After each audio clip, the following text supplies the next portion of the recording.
All right. All right. We're live now. Salutes to you all. Salutes to I love this game. Jacob Longwolf. He got a new name, Wealth Dreamers, and we got Jaliktheleader on today. We're looking forward to a great show. Salutes to all you in the chat. How you guys been doing? Yeah, How you all been doing? yeah, I've been doing good, Rich. I'm glad that long time no see, as well as Jalik to the leader, and I love this game. And yeah, it's been a while, since we've been doing this basketball live stream. So yeah, I'm excited today. He knows texting me that he said that you're leading the stream, and you have a bunch of great topics. So I'm just excited to delve into it and talk to you guys about basketball. That's what's up. I love this game. What's up? What's up with you? How you been doing, girl? How you been doing, sister? Um, don't worry, girl is okay. I'm not that sensitive. I know I'm a woman. My bad. You all good. Don't worry about calling me girl. I'm good. I'm just, been taking a break from basketball, but I'm starting to get back into it now, and there's a lot to talk about and leading up into the new season. So we'll see what happens. Okay, good. Good to have you back on. Jalik the leader, what's good, man? How you I'm been happy. doing? Everything is going well. I'm learning like everyone else. A lot of the stuff we was talking about last season is coming to fruition with them breaking up the stat chasers Harden and Russell Westbrook. So I was like, send them to New York. I seen reports that Westbrook might go to New York, so that's going to be interesting. And Montrezl Harrell, so things like that. So yeah, I'm just Mm, happy to be here, man. that's great, man. Good to have you all on this live stream today. We got some good topics, and we're about ready to go into this right now. The first topic is let's see, Montrezl Harrell. Oh, This guy please signed with the start with Los that. Angeles Lakers, man. What's up with this dude? I can I say I so? now have an idea. Oh, I'm gonna let you go. I love this game. We're gonna start it off with you first. But this Okay. guy, man, we now know the reports that were coming in about Clippers locker room having a mole, having a guy that was bringing discord into the locker room, starting beefs. Exactly. It was Montrezl Harrell all along. You Let it, just let look. This guy is signed with Clutch Sports. He's with LeBron's agency. His agent is Rich Paul, and this guy don't went. Pretty much then went uh across the street. Well, in the same stadium, he done signed with the Lakers, man, for 2 years, $19 million.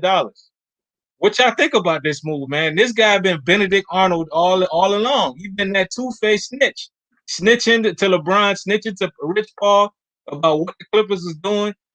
Starting beasts with Paul George, Kawhi Leonard, making sure these cats wasn't on point to do what they were supposed to do. What y'all think about this move? This dude done backstabbed the Clippers, man. What's up? Hmm. I love this Hmm. game. I want to hear your take on this. Oh my God.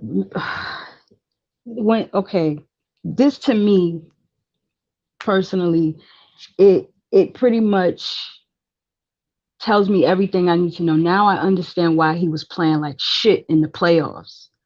Okay. To me, it just sounds like he was throwing the games because he was there, he was planted there.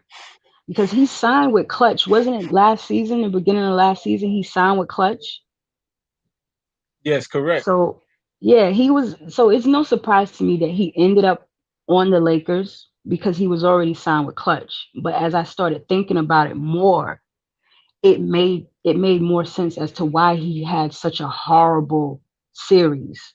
You know, and to me personally, what I have observed about Clutch Sports is all about LeBron James. So all the moves, in my opinion, that they make is to benefit him, whether it's directly, meaning putting somebody on his team that he wants, or indirectly by making sure the player is out of his way.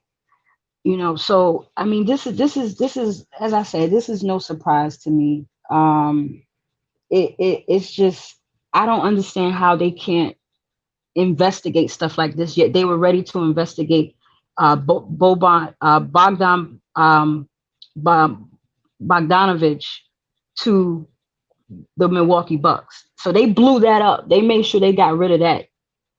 And now, I mean, it's crazy. It's crazy to me. Montrez is clearly a weak ass little boy, and he's a puppet that's under the balls of LeBron James, just like the rest of these cats that sign with Clutch. When you sign with Clutch, you're working for LeBron. And that's why I keep telling people Anthony Davis is not leaving LeBron's side as long as he's signed with Clutch, unless it is a reason that LeBron doesn't want to deal with him anymore.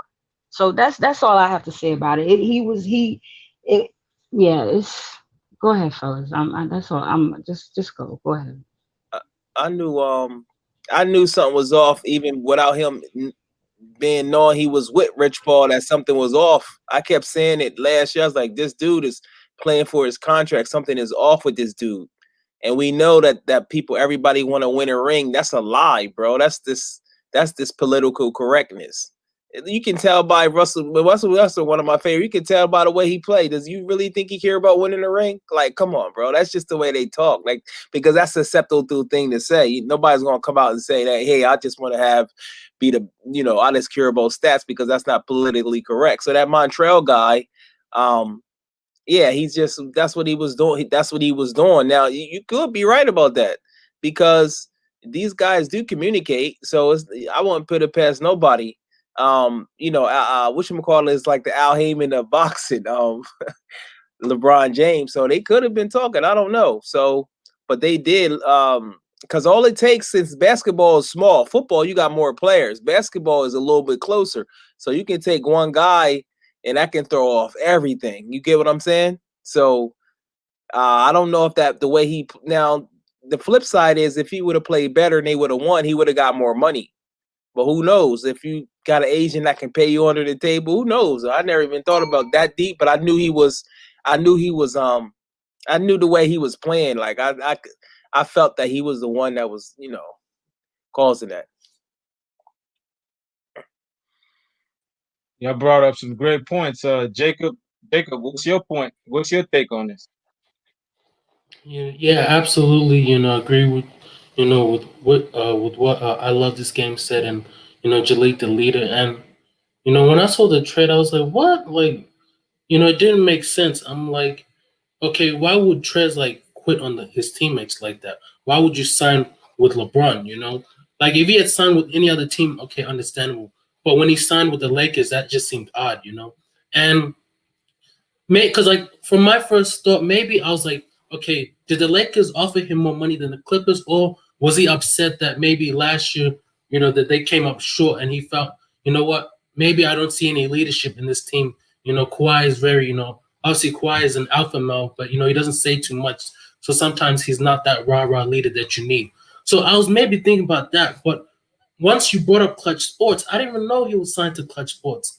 And now everything made sense, last year, And yeah, especially during the series, the guy didn't look like himself, He wasn't as aggressive as he usually was, because if you remember during the season, like nights where like maybe Kawhi or Paul George was off, Montrezl would go off and he would literally be that energizing bunny to help the Clippers win.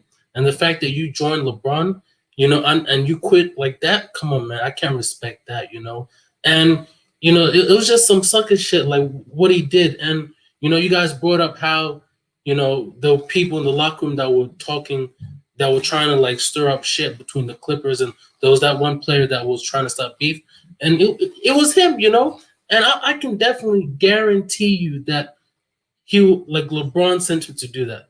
Clutch Sports sent him to leak some information to them and stuff like that, And it's true, And I think that had a role to play in the Clippers, not really playing aggressive, And I remember Hino said when the Clippers lost to the Nuggets that they didn't have time to prepare. I disagree, because they were up 3-1. When you're up 3-1 like that, there's no excuses, yo. Like, I don't care, they had time to prepare, And that's one thing I will disagree with him on that.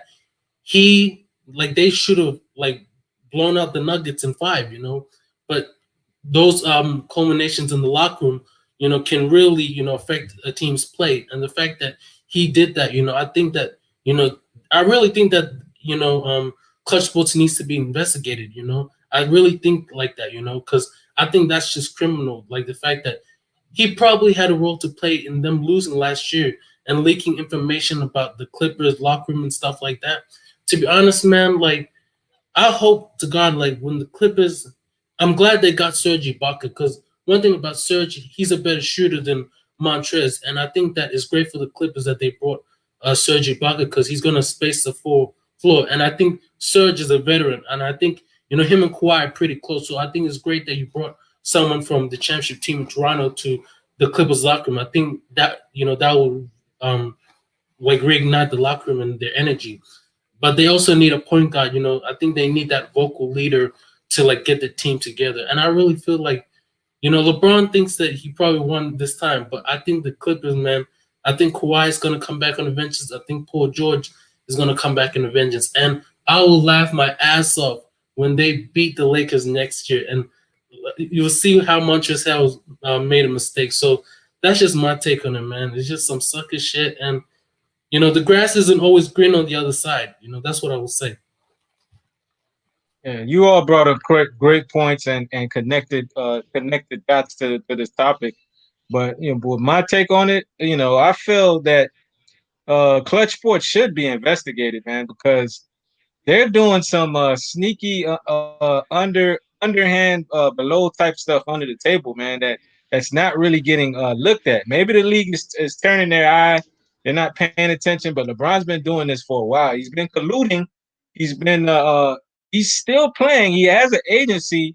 uh that doesn't make sense. Like when you bring up stuff like that, they say okay, but when the agents used to do that in the past and when teams do, but the difference is they're not playing while they're doing this. That's their job. They're GMs.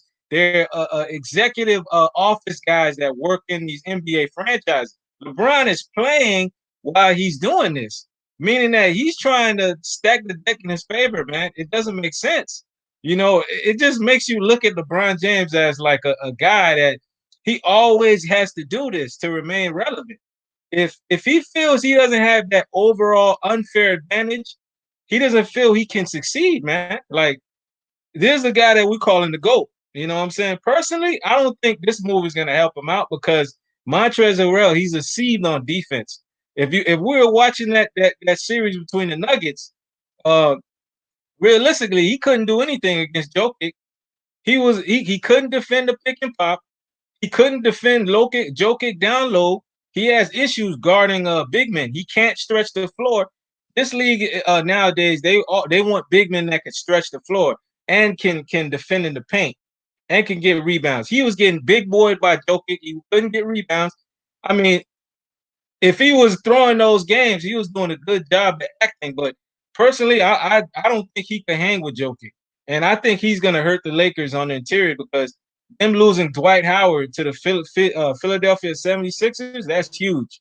And they lost a couple other players that helped them out defensively, and Danny Green and Rajon Rondo. But hey, we'll see how this season goes. But yeah, personally, man, that looked like it was done under the table, man. Like these guys were planning this, and the league needs to investigate that. But that's for another day. We're gonna go to the next topic. Isaiah Thomas, man, this guy been saying some funny stuff about MJ, man. He really showing his hatred against MJ, saying that MJ would have been a loser without Scottie Pippen. He feels that he's above Michael Jordan because he's basically won most of the time against Michael Jordan. Michael Jordan only beat him one time. It's I don't know. Does he still have issues with Michael Jordan basically calling him out because he couldn't shake hands with him after he done got that monkey over his back and swept the distance? Or he's probably mad at Jordan because he felt he couldn't get on that Olympic roster because Jordan was one of the players that didn't want him there. But we've heard that Magic Johnson was one of the guys that didn't want him there. There was also other players that didn't want Isaiah Thomas on that team, but because Michael Jordan was one of the guys, he felt that Michael Jordan led the pack and why he wasn't on that Olympic team. and he's feeling some type of way, man. And that Last Dance documentary reignited the fire in Isaiah Thomas. It made him have more hatred when he saw Jordan basically uh talking about that dude not manning up and shaking hands with him after they were finally able to beat the Pistons. And that made Isaiah Thomas come out and talk kind of sour at MJ, man. What's your take on Isaiah Thomas? Why can't this guy just let bygones be bygones and understand that, okay, MJ was able to get the hump over his back, but this guy has an issue, man. I'm curious, man. What's your take on this? I love this game. Um, oh boy. I mean, I just think that Isaiah Thomas is partially paid off to talk shit about Jordan. Um, he Anytime you have one of the greats of basketball saying that LeBron James is better than Michael Jordan, something is wrong. So I can't take anything that Isaiah Thomas says seriously in that regard.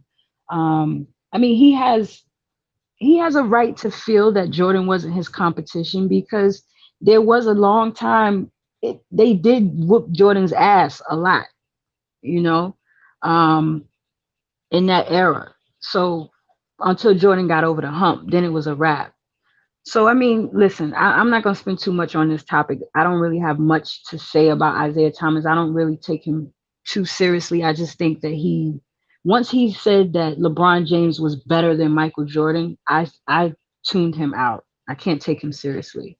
So yeah, that's how I feel about that. Delete. What you got to say? Shout out to I love this game. Like, you ever talk to a person that they're extremists? Like, they might be a closed extremist or a religious extremist. So if you don't believe everything that they believe, then you're a wrong person. Why does I love this game have to turn somebody out because they don't think Michael Jordan is the GOAT? Like, I love this game. You need to check on yourself on that one. That's like an extremist. Mhm. I need to respond to Oh, that. ho, ho, let me finish. Let me finish because I didn't cut you off. That's an extremist, egotistical state of mind. That's how cults get started. Now, you want to be in the cult, go ahead. And I love you for it. I Oh my respect your god. game. And one thing I'm gonna say too, I don't like the way you conceded to he knows his sports. You was beating him, had him backing in the corner, and you conceded to this guy to get him out of there. Your last debate. But let me finish on this. Isaiah What? Thomas, Okay. Isaiah Thomas from Chicago, right?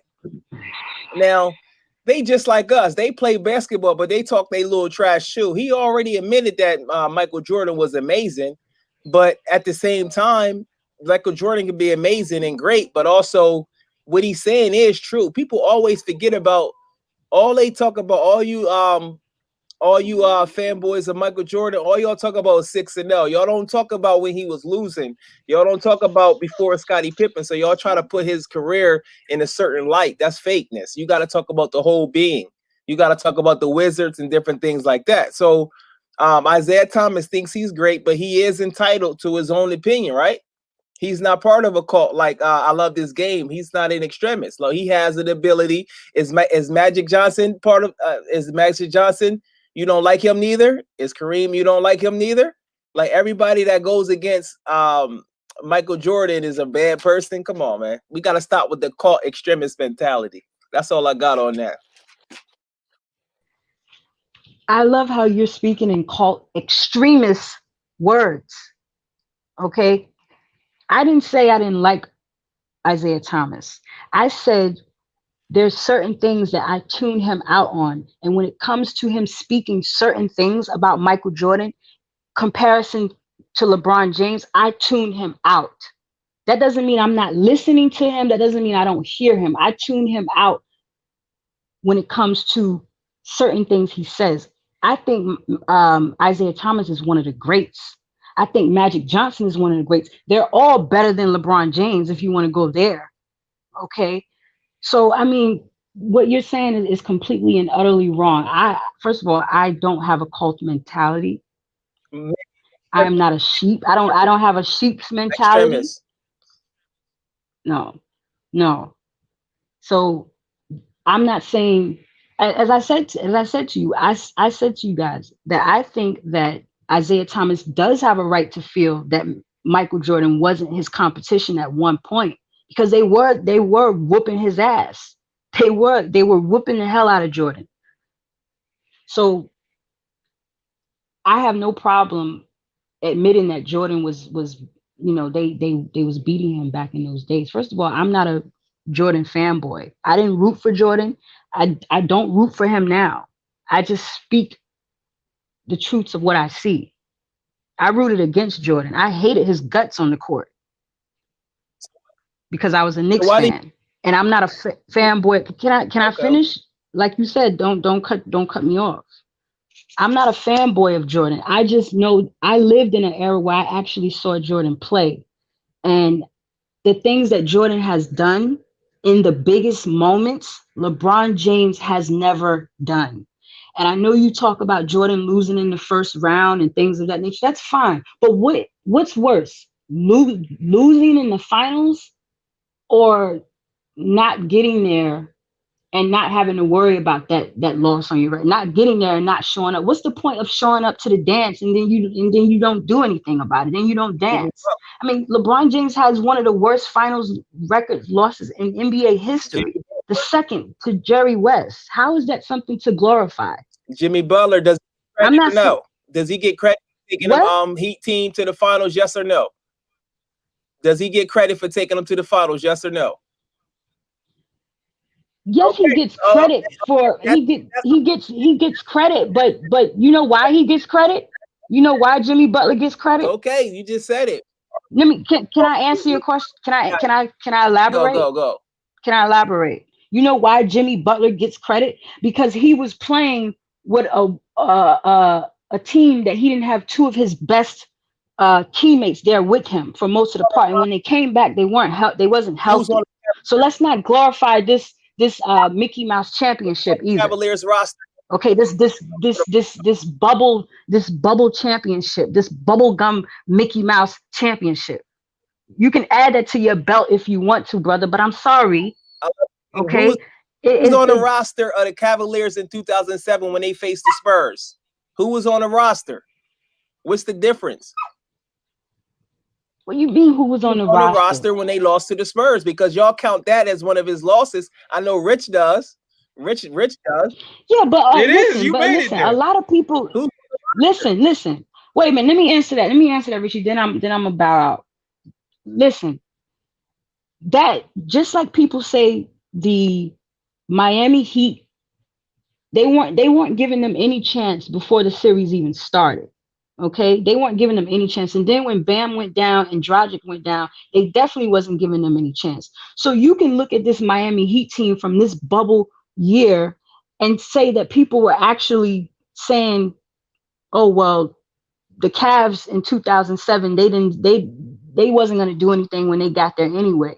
But there were actually people giving them a shot because that's the LeBron effect. They so I mean, they weren't going to beat the Spurs anyway. Everybody knew that. But that doesn't it still counts as a loss. It still counts as a loss. And if he's supposed to be this grand player, wasn't that the same year that he scored 25 points straight on the Detroit Pistons to get into the finals or to get to that finals in that finals run? Can one of y'all brothers correct me if I'm wrong? Yeah, you're right.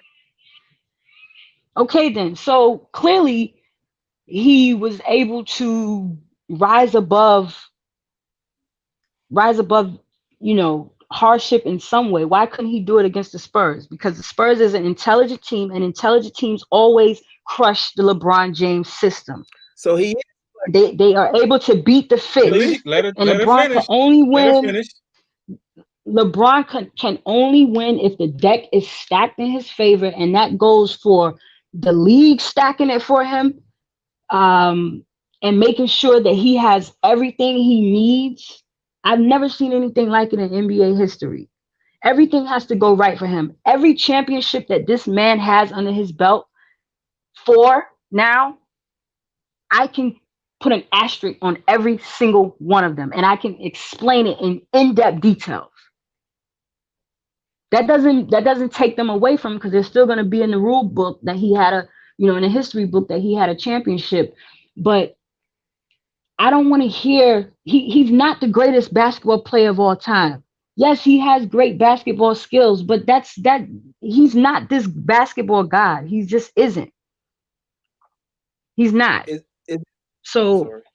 you talking about being in a cult mentality, you think the same way when it comes to LeBron James. His fanboys are always quick to project on other people. That's all y'all do is project. I'm done, man. I'm done. You done got me up here. I got a toothache. I'm not feeling good, and he knows and show his face, and now Jalik is And is poking me. I love you. I love this game because, but I just gotta check you because the internet don't lie. 1 minute you say he not clutch, but then you said he scored 25 points against Detroit, which was a great team. So which one is it? I use that for the argument to say, if he's that good, why can't he do it in the biggest Before you moments? That's my before point. you speak, you must think about what you're gonna say because you can't double talk. You're I'm not double triple talking. talking. 1 minute he's not Jalik, clutch, Jalik, and then Jalik, Jalik. Here's the Jacob, do fact. y'all understand what I'm saying? is Yeah, he we clutch? understand what you're saying. Clutch. Clear, sister. I'm saying Uh, if he's that clutch, then he should be able to do it in big moments. Not in the semifinals, in the first game. No, he's supposed to do it in the Michael finals. Jordan is all clutch. right. He's We gotta all let right, we but gotta let he's we not gotta let real. Jacob Straight up. get his take in. We gotta let Jacob get his take in. Come on, man. My I want to see bad. what Go Jacob got ahead. to say. It's all good. Jacob, No, what you it's all got to right. say, man? No, it's all right. I love this game. It's all right, bro. You don't have to get younger. I got you. Nah, Jaliktheleader, it's not like a cult like phone. Now, don't get me wrong. Now, from a competitor standpoint, I get why Isaiah Thomas, he may feel that type of way about Michael Jordan because what was it like, Rich? They eliminated the Bulls 3 times in a row. Is that what happened back Yes. in the? Okay, all right. So yeah, I can see it from that standpoint, but you have to admit that if a guy goes 6 for 6 in the NBA Finals, right, then he's probably the greatest of all time because you have to understand LeBron, Larry Bird, Magic, Jerry West, Wilt Chamberlain, all these guys, they were never 100% in the finals. And that's the reason why we give the nod to MJ. It's not like a cult like Foundry League. See, at the end of the day, you got to give the alpha male his due. You got to give him his respect. Whether how we feel about it or not. I'm not saying that LeBron is not a great player. He is, but you have to admit he's not on the same level as a Michael Jordan because MJ has come in so many clutch moments several times in the NBA Finals. That's why he's 6 for 6. And this LeBron and the way LeBron plays, his system is always predicated towards him. That's why he loses because if you actually look at LeBron, I think besides Miami, right? When he played in Cleveland and as the Lakers, was there like a particular like set offense that they did? Like MJ and Kobe, they had the triangle. The Spurs, they ran an intelligent system. That's why they have multiple championships and they had great coaches. LeBron wants to be the coach of the whole damn show. That's why his ass is 4 for 10. And it's not like it's a cult like phone. It's not. You have to if somebody goes 6 for 6. Michael Jordan is 6 for 6 in the NBA Finals, 6 Finals MVP, 5 regular season MVPs. I think he must be either a 1 time or 2 time defensive player of the year. I'm not quite sure about that. I think he's a 12 defensive first team, if I'm not mistaken. All these accolades. Has LeBron ever been defensive player of the year? No. So MJ plays on both sides of the court. And the fact that Isaiah Thomas keeps trying to downgrade MJ. He's trying to, ruin this man's, he's trying to, take jabs at his legacy because he knows that MJ lashed his ass up. He swept him in the Eastern Conference Finals, and he's feeling some type of way that he wasn't on the dream team. I get it, but you have to understand Isaiah Thomas, he was sneaky, man. During the 80s when they were going, it wasn't just the Bulls that they were dirty with. They were dirty with the Celtics, the Lakers, and every other team. So there were a lot of players that felt some type of way about Isaiah Thomas and his tactics, that he would use. He would smile in your face, but he would stab you in the back. So I think that's why a lot of players on the dream team didn't want him there. And I still get it from his standpoint why he'll be angry, but he has to hold himself accountable because he probably took part in that as well. You didn't shake MJ's hand, you know. You said something about Magic Johnson. I think Rich I think the reason why Magic didn't want him on his team because he felt betrayed by Isaiah because he said something about the HIV case that he got. So I think that's the reason why Magic felt offended that he didn't want Isaiah Thomas on his team. So there's so many layers on why he wasn't on the dream team. And at the end of the day, these are human beings. Like he may have said all these things in his back of his mind. He's just thinking, oh, it's just me talking shit. But at the end of the day, people don't forget about this shit. That's why you always gotta be a sportsman-like person, because you never know. The tables can turn against you. And the fact that he's still trying to do this till this day, my philosophy is on this. Just let them be in a boxing match, I think that's the time, because they keep jabbing at one another. Let them get in the ring and let them fight it out, And then whoever wins, stop talking shit. That's just how I feel. Because these guys have a level of animosity that's been around for nearly 40 years. So there's been so many times that Isaiah Thomas has done shit to MJ, like he freezed them out in the 1985 All-Star game. You got to take that into account. This is not something that just happened because he didn't shake the Bulls' hands. It accumulated year after year after year. And when we talk about LeBron, from a physical, don't get me wrong, LeBron's a specimen, right? But he's choked so many times. Don't get me wrong. He's made a lot of clutch shots. But Jaliktheleader, he's choked so many times, bro, in the NBA Finals. Like I can't imagine this guy's gone bailed out. Now, don't get me wrong. MJ, there's been times where he's been bailed out by John Paxson or Steve Kerr. But there's been several times throughout the NBA Finals that MJ came up in the clutch. And you have to understand, when we talk about MJ getting beat in the playoffs before, he went to the finals, like his post said, it's worse getting closer to the dance and actually winning the championship than losing in the second round or the first round. Because if you get to the dance, you should win that, And it's a slash on your record, So LeBron has, Kyrie bailed him out. Ray Allen bailed him out, everybody bailed him out, a lot of people bailed him out. There's been so many times where, specifically during that 2016 NBA Finals, I was rooting for the Cavs. I actually wanted LeBron to win the NBA championship, I was rooting for them to win, and when the Draymond situation happened, I was pissed because I knew that people were going to bring this up, But in my mind back then, I was like, okay, when people were saying that Draymond got suspended for one game, right? I was like, how? But there were two other games that, Draymond was in. But me being a basketball savant now, one game can affect the whole series. So even when they won that championship, even though they deserved that, LeBron instigated the situation to get Draymond suspended, And after the next season, when he was trying to do all those trade demands, like he was trying to get a point guard on his team and just basically going to the front office and complaining, that's when I lost all respect for the dude, because this guy was complaining. They had a pretty much a stacked team as, the Warriors, even though the Warriors had KD, Steph, Clay, Draymond, the Cavs had Kevin Love, Kyrie, and LeBron. Kyrie can play, he can go on both sides of the rims, he can finish with the right, finish with the left. Kevin Love is a great catch and shoot player.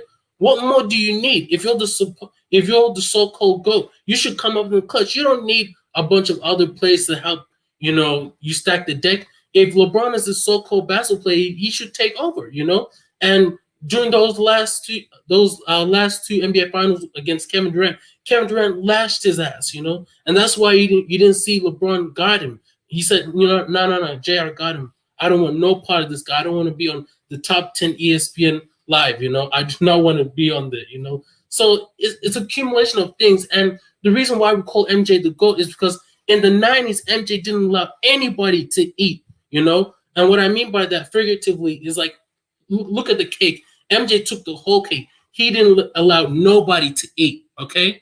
Now, when it came to the 1995 Eastern Conference Finals when they were versing the Orlando Magic. He came that year around February. So he didn't really have his feet ready under him. So that I would say, that was probably a stain on his legacy. But he never lost in the finals. That's the only time. Those are the only several times I will criticize MJ. But he came up in the finals. He's 6 for 6. He came up clutch. And he never let nobody eat his cake. He never allowed. He prevented Karl Malone, John Stockton, Gary Payton, um, Clyde Drexler, Magic Johnson. Even though Magic had 5 rings, he didn't allow Magic to eat when he was in the finals. Charles Barkley, he prevent Patrick Ewing. He prevented so much Hall of Fame greats from ever winning a championship. Where LeBron, in his era, Steph has just as much championships as LeBron. He let Steph eat. He let KD eat. He let Kawhi eat. He let Tim Duncan eat. He let Dirk Nowitzki eat.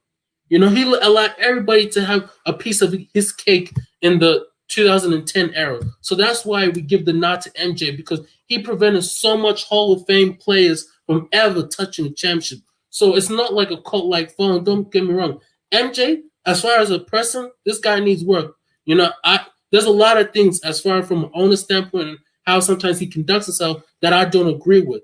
I absolutely will agree with you on that. But on the basketball court, this guy is an alpha, and we got to give, him his respect, because he is 6 for 6 in the NBA Finals, and really there's been nobody that's been able to do that. So if there's any player maybe in this next generation that comes even close to him, then we can give them the argument. But as far as LeBron, that argument was over a long time ago. Man, you ripped it, Jacob. Man, you did your thing, man. You did your thing too. I love this game, but the league, man.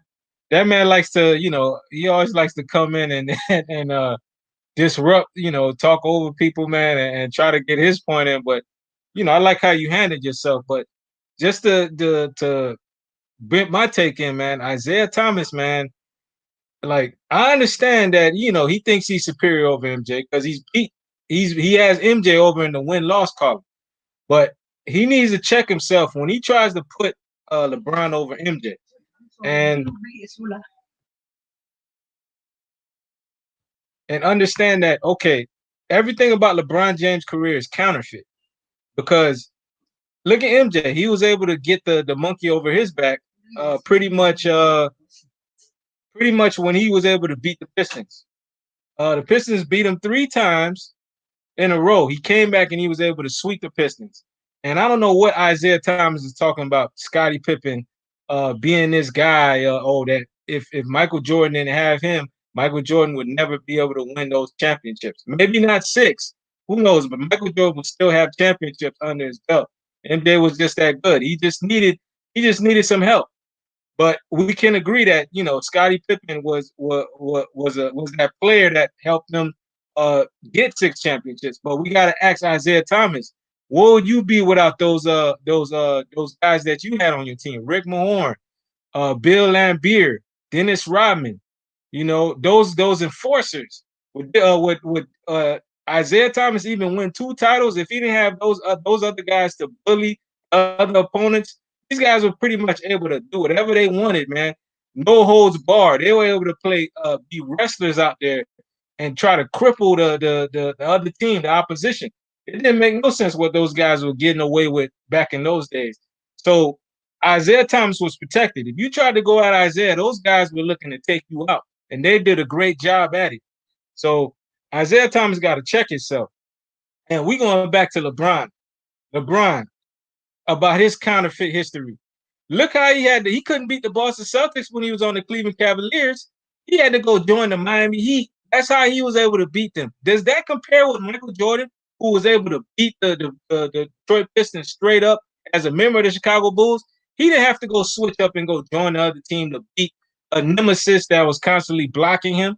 That's why I'm looking at Isaiah Thomas, man. You way out of line, bro. It's like this era has become watered down. Like they're trying to become like one with the times. They're prisoners of the moment, man. I don't get this era of basketball. This era of basketball is doo-doo. It's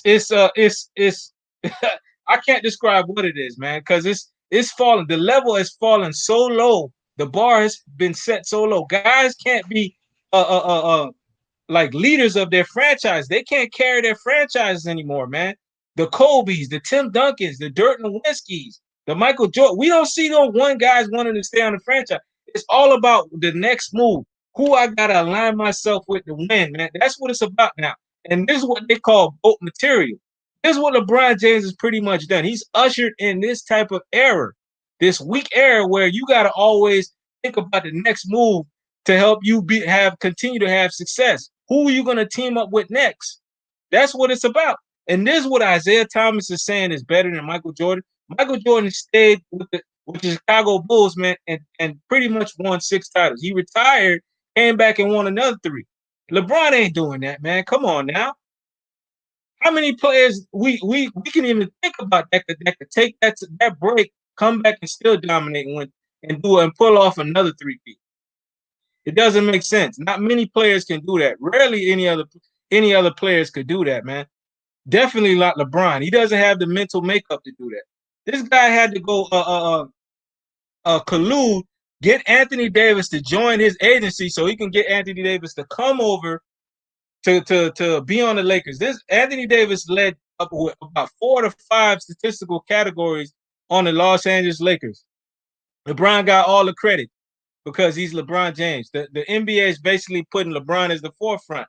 He's getting all these guys to do all the work on his team, and he's getting the credit for it. Doesn't make sense. This is why I don't know why these guys want to go team up with him. You ain't getting no credit. He's getting all the credit. It's only going to help his legacy out. That's what the media is going to push. Anthony Davis, dog. I don't know, man. Isaiah Thomas, man. Listen, he's on all of our doodle list for what he said about MJ. This guy needs to be checked. He's a great in his own right. He's one of the best point guards to ever play the game, man. But he's clearly, just like Jacoblonewolf said, him and Michael Jordan, they need to get in the octagon and they need to duke it out, man. Seriously. Them two need to get in. There is so much pent up hatred, pent up grudges between those two. I want to see those two go at it, man, fist for fist. I want to see them, both them twos run the fade and see who gonna come out of that. Because I'm tired of Isaiah Thomas coming at MJ slick mouth, and I want to see what MJ gonna do about it. MJ finally said something, but it's time for these two to settle it, man. Settle it now and after all. So we just got to see how that topic weathers in. So pretty much, let's go on. Let's move on to the next topic.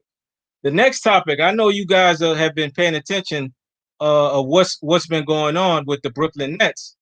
About a few last week, man, we heard talks of them possibly getting James Harden, and including Spencer Dinwiddie, Karis LeVert, Torian Prince. I believe who else was in the trade? One of their centers was in the trade, and they were going to throw in a pick for James Harden. That's right. If that trade would have went down, that would have been cataclysmic, man, in the NBA world. That's a different big three. I don't know how that big three will work. Definitely, those guys will be tough to deal with. But I'm looking at the concept of Kyrie Irving and James Harden. I don't know how that would fit. Obviously, I know Kevin Durant wanted that move. Kyrie Irving, there was rumors about him saying that he wasn't cool with James Harden joining the team because it might affect his game because him and James Harden, those guys need the ball in their hands. But I think those guys look like they would make it work. They're stars. They played on all-star teams. They played on Olympic teams. But playing on a team together to try to win a championship, I don't know how that dynamic would be. What's your take on that? I love this game. Obviously, that would be a big move in the NBA world. These guys will make noise. They would definitely get to a finals. But how do you think that outcome would be if that move was to go down in the NBA? I'm not too sure about it because I think that they would have to give up too much. People underestimate, you know, role players like Dinwiddie, Karis LeVert, Jarrett Allen. I think if they gave those guys up to get James Harden, yeah, they're gonna be good. But I think they're gonna be extremely top heavy. And I think there's going to be a problem between James Harden and Kyrie Irving. Um, I think James Harden, in my opinion, should be the primary ball handler because I think he's a better distributor than Kyrie Irving. When James puts his mind to distribute, puts his mind to it, he can distribute the ball very well. I think Kyrie should be in a position of, a two guard type position because that's really what he is. But I don't know. I think it's a lot of hype around that team. It doesn't look like James Harden is going to be coming, at least not right away. Um, I think Landry Shamet is a great pickup. That kind of weakens the Clippers a little bit. I think Shamet is a great pickup. Um, so I mean, it's going to be interesting, but I think KD is probably the only one that has the skill set. He can play off the ball and still contribute at a high level. These other two guys, I don't know. I just think I think it's gonna be an issue between Kyrie and James Harden. That's my take on it thus far. I don't think it's gonna necessarily be smooth sailing like people think it's going to be. I know he knows is really, adamant about if James Harden was to come to the team that it would be a wrap. But you got to think about size is important too. James Harden, he's a big guard, but Kyrie is a small guard. And I mean, yeah, they have Jarrett Allen. He's definitely someone who helps them out. But if you got to get rid of Jarrett Allen, then you got to depend on an older DeAndre Jordan, who's not really an offensive weapon. Can he still defend at a high level? Did he ever really defend at a high level? He's improved his his free throws. Like, it's really great how he's improved on that. But I just think they would have to give up too much. It would be like Carmelo Anthony coming to the Knicks, where they had to ship out all of the serviceable players to get him, and then look what happened with that. So that's my take on it. Jaliktheleader, what's your take, brother? Um, I hate to admit it. I agree with I love this game. The extremist on some of the points that she made. So Boy, go on. I hate to admit it, but she is right. She is right though. Kevin Durant don't need the ball, and James Harden, we already know his conditioning is a problem. He be gaining weight. It's obvious to see. All you got to do is look at him. At the beginning of the season, they said he's doing some off-season things, but then he looking overweight. He's not built to play like that. He's not Iverson. Where Iverson, remember when coach switched him from point guard to shooting guard and he got MVP and they put Eric Snow at the point? He's not able to do that. Kyrie Irving, definitely. Kyrie Irving is almost in his 10th season and he never plays maybe 60 games.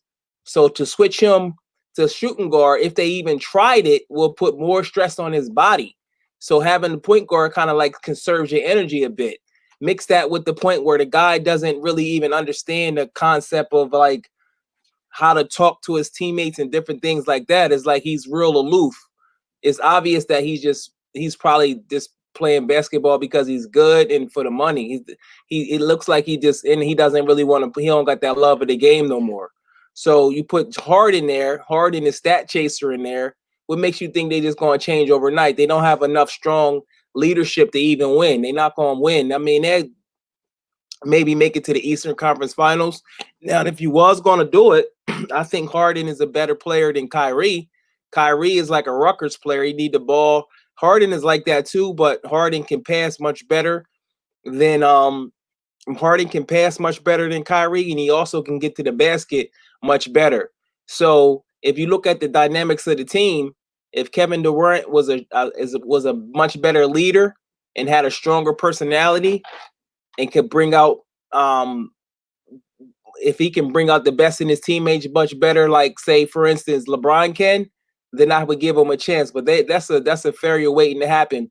Without Harden, I say they maybe make it to the second round. With Harden, maybe the Eastern Conference Finals. But I wouldn't waste my money on that. Send Harden somewhere where he can score all the points he can and break all the scoring records, and let him be happy. You know what I mean? Let him get his endorsements, because right now at this stage of his career, unless he learns how to play off the ball a little bit, or even if he can do it both ways, I don't see it happening. And then the Nets is done, and then they got the gimmick coach, Mike D'Antoni. That lets you know some people don't want to win the championship. How many times you got to be a gimmick and still get jobs? So nah.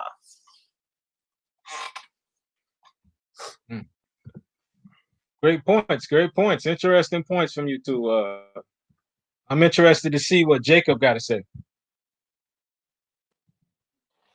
Yeah, I absolutely agree with Jaliktheleader, and I love this game. For me, I think the thing with that, I just from a basketball standpoint, they would be top heavy, because at the end of the day, they have that Grim Reaper and KD, and I feel like he can play pretty much with anybody. So even though Kyrie and James Harden would have a problem, I just think that KD's over the top play in terms of, like, even though the team might be playing bad and it's not well constructed, he can still get you over the hump. And I think with James Harden, when people say he needs the ball, I think in OKC he was the third wheel.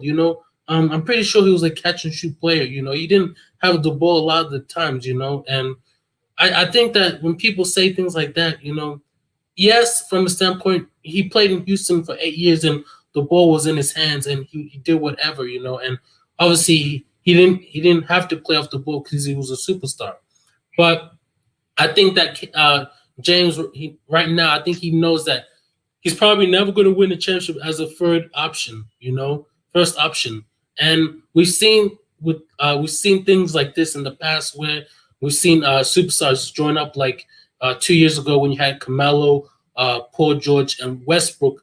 That wasn't a good dynamic, because obviously out of those three, Paul George could probably play off the ball, and Melo and Russ probably needed the ball. But at the end of the day, Paul George wasn't a superstar; he's a star player. Where KD is a superstar because he can get you over the hump.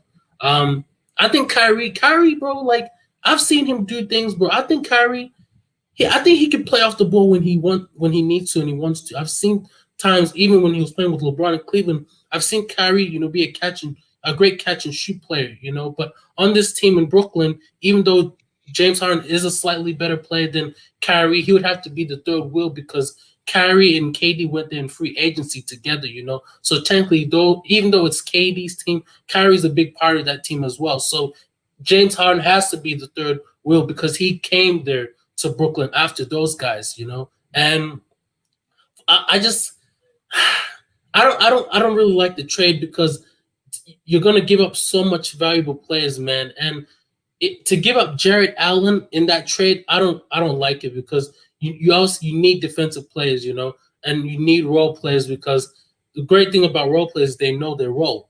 That's why they're called role players, Whereas when you have other superstars come to your team, it's like a catch-22 because it's like hot potato. Oh, is this your turn? Do you want to have the ball? Should I get the ball? So there's going to be too much confusion. But I just think that when James comes over there, I think he's at his point in his career where he has to bend the proverbial knee to KD and Kyrie. That's the only chance on how it's going to work. But as far as that, I just don't like the package, the players that they put in the package, man. I think people, they underestimate deep teams. Yeah, they may be top heavy, but they might be shit at everything else. If you're gonna give up all those players, what's gonna happen is you're gonna lose your defensive mobility. You're not gonna have Jared Allen to basically go up against the best centers, each and every single night if you trade him for James Harden. So as far as that, not right now. I think give this team a chance. Give the players a chance. They deserve it. I think we haven't seen them play with each other. So let them play, the first half of the season without James Harden, and if it's clicking on all cylinders, don't blow it up. I just don't like it. Just don't blow it up. Then if you feel like if other teams are getting better, then yeah, I'll probably trade for James Harden. But the thing with James Harden and Westbrook is that these guys, they're delusional because they signed these 5-year deals. These players, man, and that's one thing I'll give LeBron credit on. Even though he's on a 4-year deal with the Lakers, LeBron, when he was in Cleveland, he would always do 2-year deals, 1-year deals. That's one thing I will give him credit for because at the end of the day, you are a business, and when you're doing business with other corporations, you always want to have leverage because it's going to be times like this, that you want to get out, And James Harden in this situation, he has no leverage because he has 3 years. He has 3 years left on his contract. That's still a lot of years, And him and Westbrook, that's their ass. They put themselves in that situation because when they signed those contracts, don't get me wrong, get the bag. But hey, in getting the bag, you have to stay in this organization for a particular amount of years. So, at the end of the day, I just don't get why some of these players demand a trade when they sign these long deals, And it's like, if the organization is paying you that much money, then you should write it. You should write it out. Maybe until the last 1 year left on your contract, then yeah. But if it's 3 years, come on, man. The organization has huge leverage on James Harden and Westbrook, and they put themselves in that situation. They should have had the foresight to know, hey, if the time was going to come where I was going to get frustrated, I should have signed a 3-year deal when I knew I probably had 2 years 2 years of great play that I could showcase on the basketball court, and then maybe after the 2 to 1 year I could opt out or I could demand a trade. So I just think they put themselves in those situations. So I think that's why I give credit to LeBron, Kawhi, and KD. These are 3 superstars that they don't do these long, ridiculous deals, and I think that, James Harden put himself in that situation. But to get back on topic, I think that with Brooklyn, I just think that team is underrated. I think give it a chance. They have a great group of guys, and I just don't want it to be like the last couple of years where you have all these superstars joined together and they don't win shit. It's going to be a bad look. And I think a deep team, a deep roster, when you have 2 great superstars and the role players, beats a top-heavy team any day of the week because it's chemistry that wins you championships in basketball. So that's all I got to say. Man, all of you brought up great points to this topic, man. And I agree with all you had to say because I believe these guys do deserve a chance to play with Kyrie Irving and Kevin Durant because they've been to the postseason back-to-back years without those guys. Kevin Durant and Kyrie.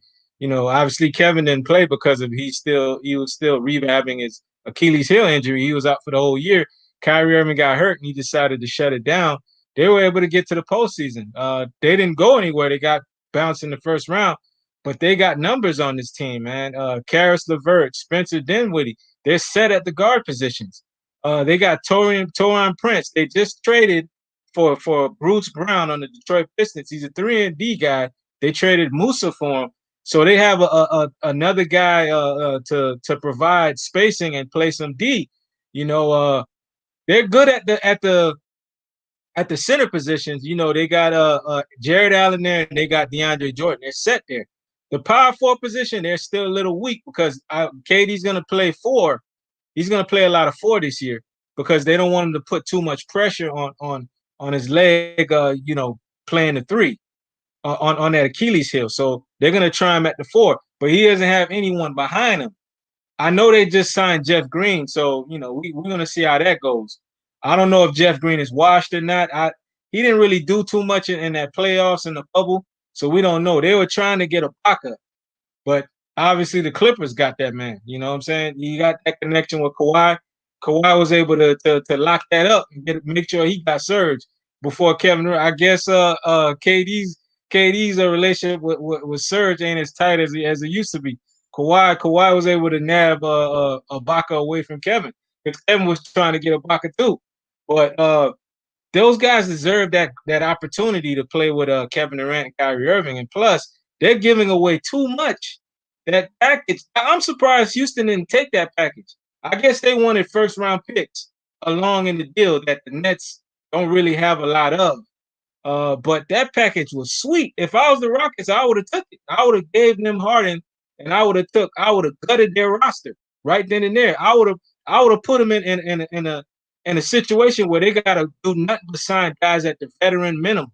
And that would have put them in some serious trouble, because now you got Kyrie Irving and you got Kevin Durant coming off injuries, and they don't have the depth. You need those two. You need to have the depth so you can make sure these guys get through the 72 game season. It's going to be a 72 game season this year because of what has happened, the things that have transpired. So you need to make sure Kyrie Irving and Kevin Durant get through that full 72 season and could play the postseason. So you need that depth. They got the depth there. Stick with those guys. Those guys deserve the opportunity to play with Kevin Durant and Kyrie Irving to see what they can do with these guys. I think they can do something special with that roster they have intact already. So I'm hoping they don't trade those guys, because they got some talented players on that roster, and they deserve a chance to play with those guys. But to add to this topic, do you guys think if the trade was to happen, I'm gonna bundle these two in together. If the trade was to happen, let's say they do it and they get James Harden, do you think these guys can beat the Lakers, who just won that bubble Disney championship? What's your take? You guys can give quick answers. You guys think they would be able to match up with the Lakers if they had Kyrie Irving, James Harden, Absolutely. and Kevin Durant? Absolutely. Absolutely. Because, Richie Rich, KD has shown that, he's whipped LeBron's ass in the finals 2 years in a row. So as far from that standpoint, as far as head-to-head matchup between the two superstars, he's going to beat LeBron because he can do more things than LeBron. He shoots a better field goal percentage. He can, shoot the ball better. He shoots the free throw better. So he's going to take care of LeBron. The second tier, I would say Anthony Davis, from the standpoint he's better as far as KD's number two in Kyrie, because he can play on both sides. But on the third wheel, you're going to have James Harden, who's going to be, he's going to light everybody up, that's matched up against him. So as far from that standpoint, the Brooklyn Nets, they'll beat the Lakers, And the only way I would see them lose, is if one of those guys gets injured, and KD, Kyrie, or James Harden, But I still think the Nets, if they add another piece to their roster, even if they don't get James Harden, I still think that they can beat the Lakers, because you have to understand that, Kyrie has something to prove. He probably still has that animosity that he wants to get at LeBron, for what happened in Cleveland when he was being put in trade rumors. So Kyrie has unfinished business with LeBron. It's not just KD that's going to go at LeBron. It's Kyrie and a lot of people. So I just think that mixed in with that, I think the Nets have enough to beat the Lakers, even without James Harden, but they need another player. So yeah, that's all I gotta say. Okay. I love this game. What you think? Yeah, I think without Harden being on the team, I think they have more than enough to beat the Lakers, because they can match up with the Lakers with size. The Lakers would not be able to handle their backcourt play, and especially if they have Dinwiddie and Kyrie on the floor at the same time. They have no answer for KD. So I think without Harden, I think they would probably beat them even easier. Okay. Now with Harden, I think they would still beat them, but it also depends on how much size they would have to give up.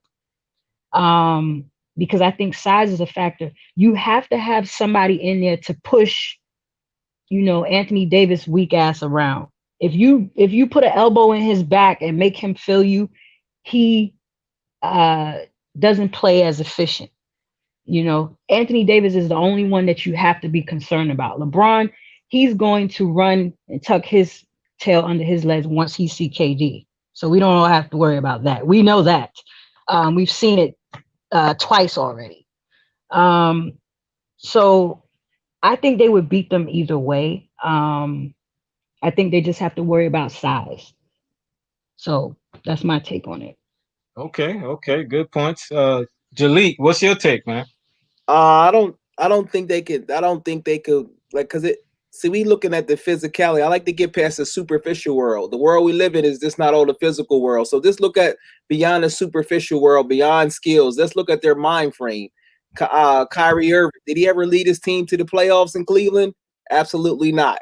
So what makes you think after all these years he's going to automatically develop his leadership skills unless he's able to get comfortable being uncomfortable? It's obvious just by the way what comes out of his mouth. We all know whatever comes out of your mouth is what's in your heart. So he continues to speak in the same tone that he does. So it's obvious he hasn't learned to adjust his own personality yet.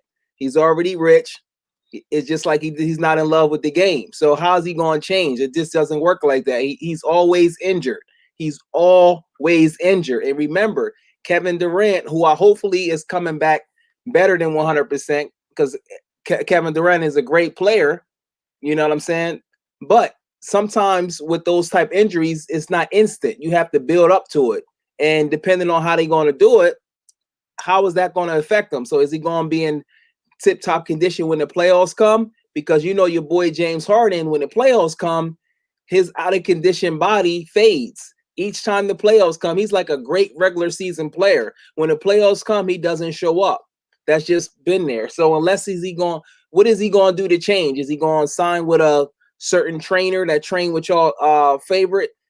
Jordan, I forget the guy named Tim something. I don't know what he's going to do. So no, I don't have them winning.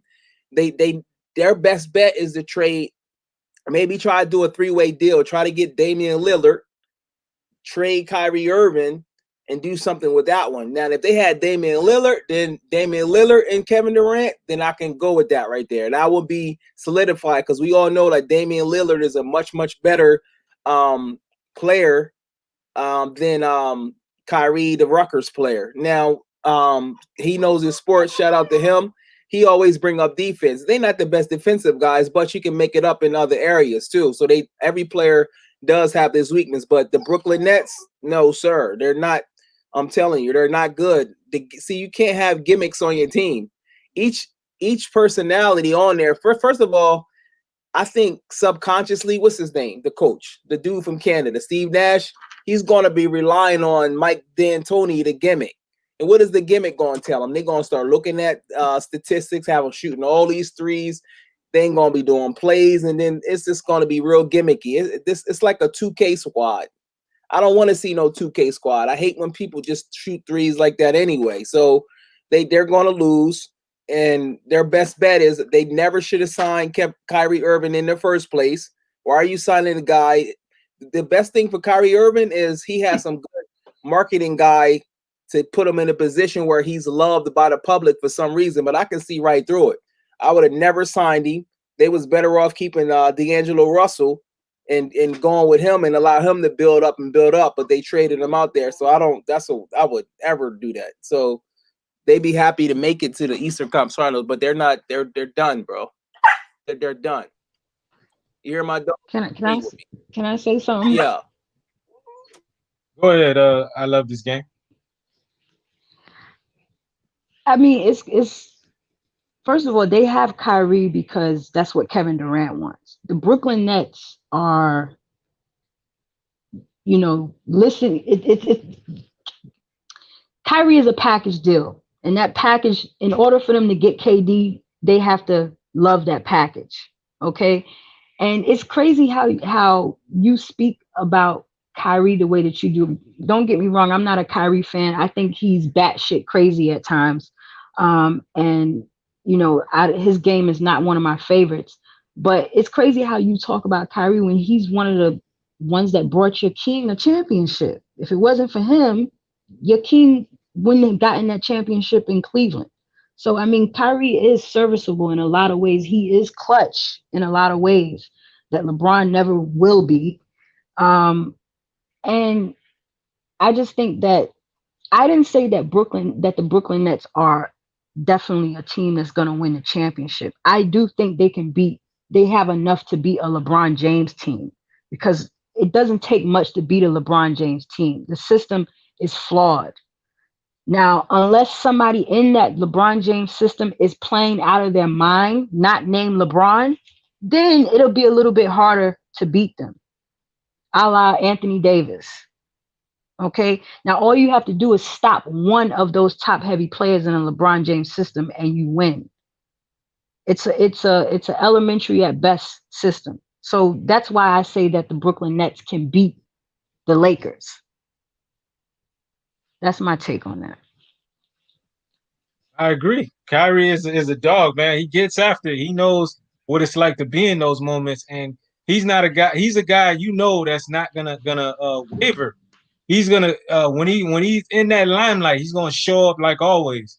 You know, he had a bad act in Boston where he tried to be the number one guy, he tried to be the leader. It didn't work out for him, but It's, it's not a guy that he's a guy he's gonna show up in those moments when you need him to show him. If he gotta get you a bucket, he gonna do that for you. If he gotta make clutch plays down the stretch, he's gonna do that. That's a guy if it's for all the chips and marbles, you're gonna want to do like that in your foxhole. This is why Kevin Durant coveted this guy. James Harden, on the other hand, this guy would have to rearrange his game to fit in with Kevin Durant and Kyrie Irving. That's the question mark that I would have. Yeah, James Harden is one of the better players in the league, but I have a problem with the way he plays. You know what I'm saying? And it's been a while since he played with Kevin Durant. You know what I'm saying? And he thinks of himself in a different light. He thinks he's the best player in the game, and he might look at playing with KD differently now. Like you saw how it was with him and Russell Westbrook. These guys played with each other when they was on OKC, but their experience was totally different playing with each other in this bubble, and it looked like their games was completely off. So him and Kevin Durant, they would have to go back in the lab and figure out, how he's gonna be that subservient guy to Kevin Durant and not try to think he can play over him and ruin the flow of the game. You know what I'm saying? Because KD is the numero uno guy on that team. And then it'll be Kyrie Irving, and then it will be James Harden. Kyrie Irving, he's shown that he could step up in those finals moments. So I trust him more than James Harden in that aspect of the game.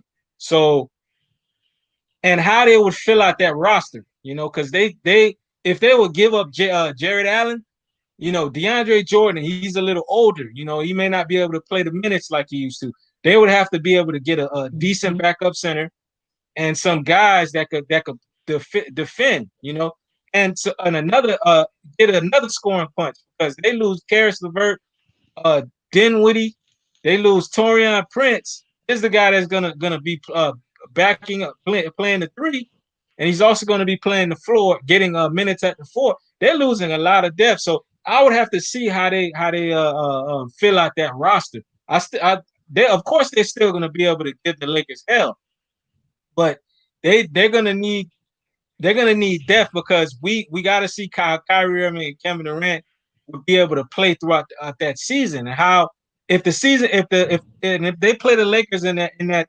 series and it gets physical, if Kyrie Irving, Kevin Durant goes down, because they've had a questionable injury history, they're done.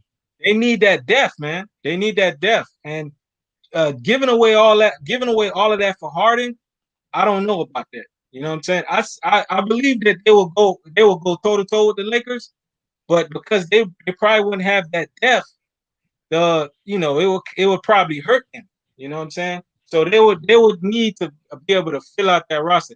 I would have to see who they can get to at the bigs and who they can get on the bench at the wing positions.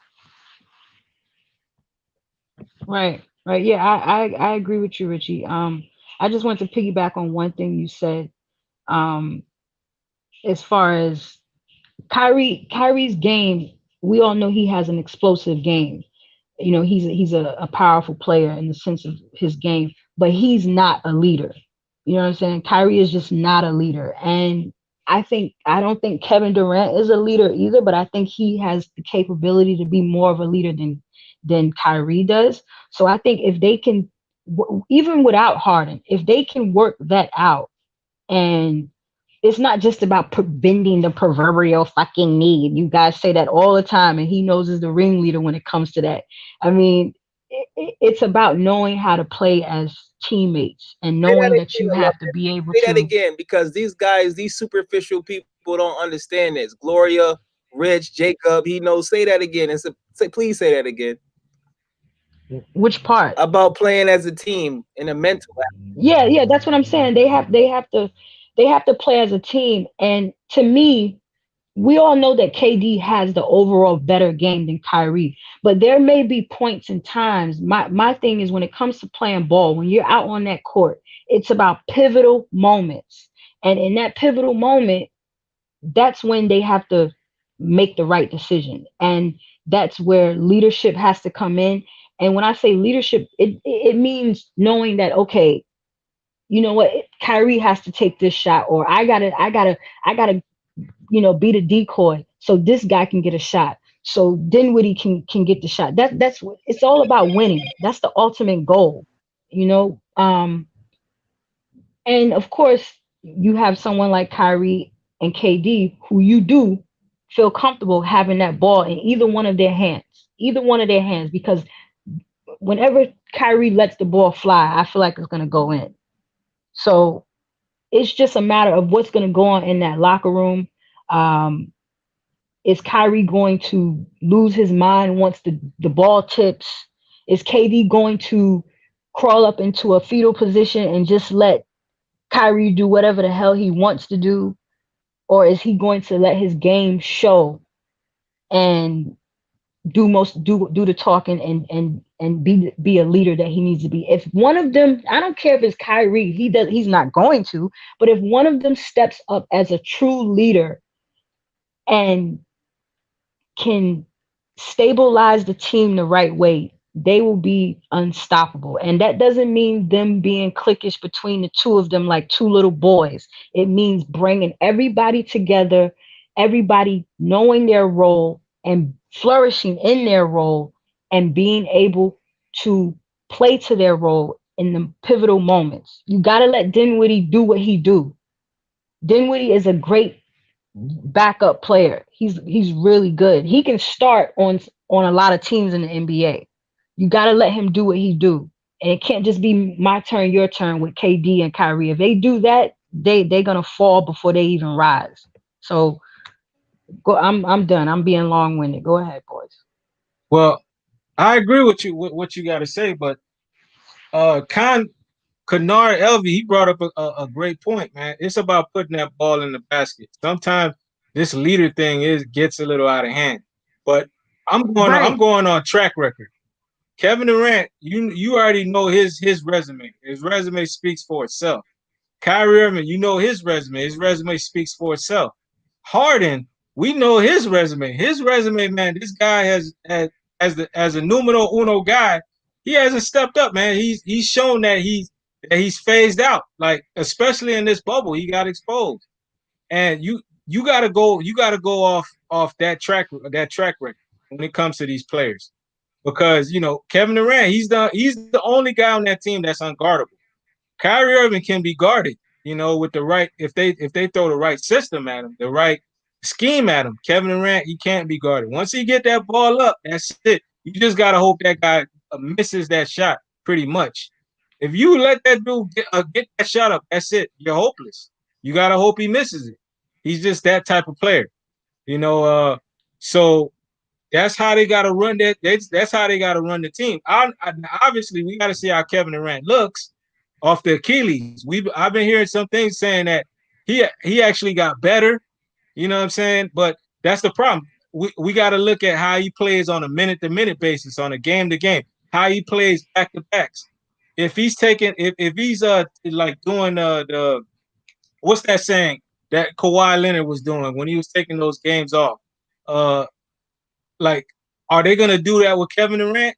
Or to preserve his body throughout the course of the season? If it's like that, then the Nets, they probably shouldn't pursue James Harden. They probably should keep these guys because they need the depth, you know, because you don't want to push this man's body too much to where now he's overcompensating. And you see what happened to the Golden State Warriors with Klay Thompson. We're gonna get into that topic soon, but I just wouldn't want to see anything happen to Kevin Durant. If that's the case, they should not pursue this James Harden deal, and they should keep these guys because they're gonna need the depth, and that's how you're gonna get the most out of Kevin Durant. They need Kevin Durant to be Kevin Durant if they want to get to their final goal, which is winning a championship for the Brooklyn Nets. They need to be able to play in a smooth system, not a ISO type system. If you're playing in a system not necessarily like the Golden State, but where everyone touches the ball, that is the best type of system on a basketball court. When everyone touches the ball, whether they touching it just to touch it for a few seconds or what, but the ball is quicker than the man.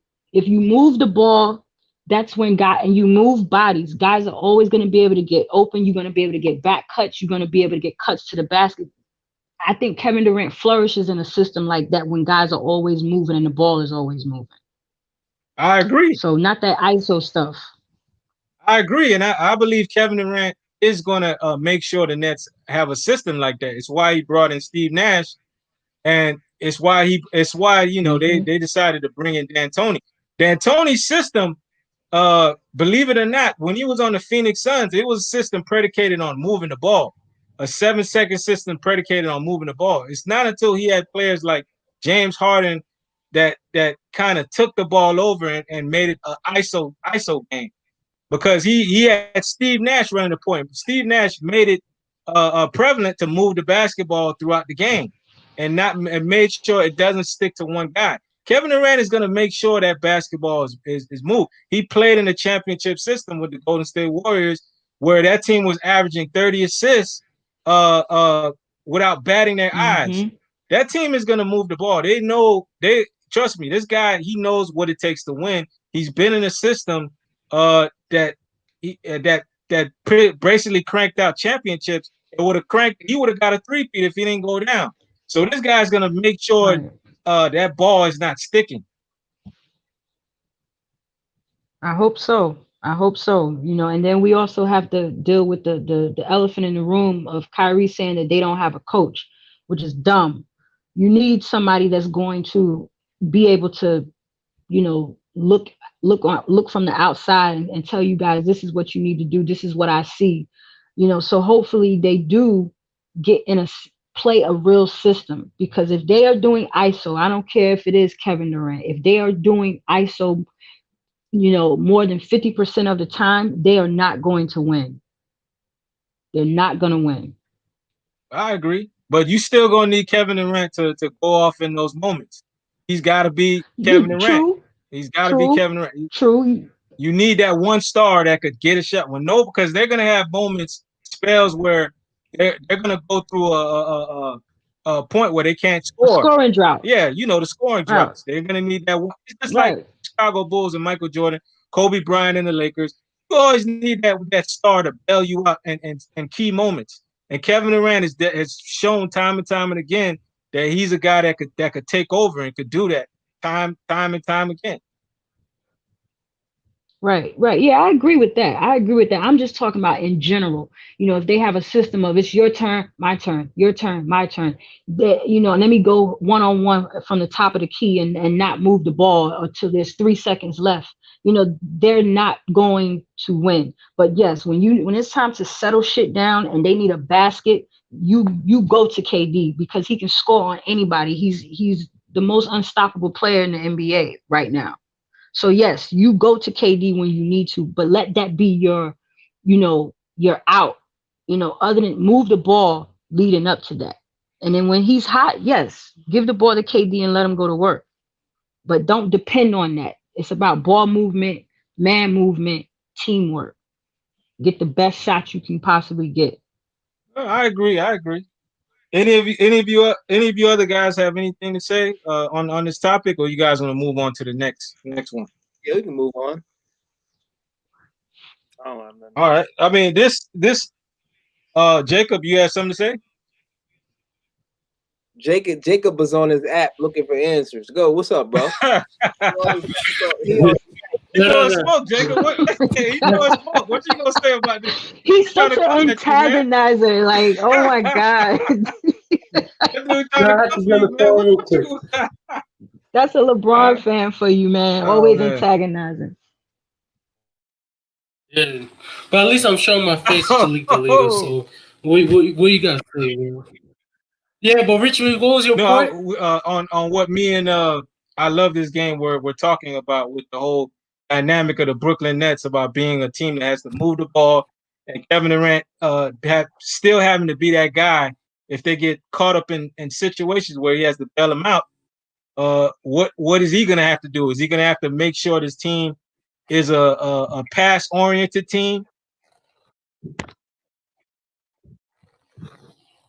Yeah, absolutely. I just think that with him, he's come off the Achilles injury. And obviously, with in basketball, the more you move the ball, the less like energy that you have to exert on the basketball court. And with KD, he's that over the top player when you guys when you're down by 6 in the fourth quarter and there's a minute left, you need those 6 quick baskets to score. So he's that type of player that's over the top. And with Kyrie, I think him and KD in moments throughout the season they can exchange clutch shots because Kyrie is a killer, man. Like he's that over the top player too when it comes to like when the minutes are winding down. I remember last year, he hit so much clutch baskets. I mean, 2 years ago, there was one that he hit against Kawhi.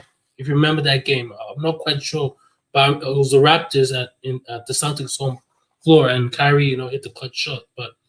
I think as far as the net system, they I agree with. I love this game. They definitely need a ball movement system. It has to be somewhat similar to the one in Golden State. And that's why you brought in Steve Nash because Steve Nash is a players coach, and Steve Nash.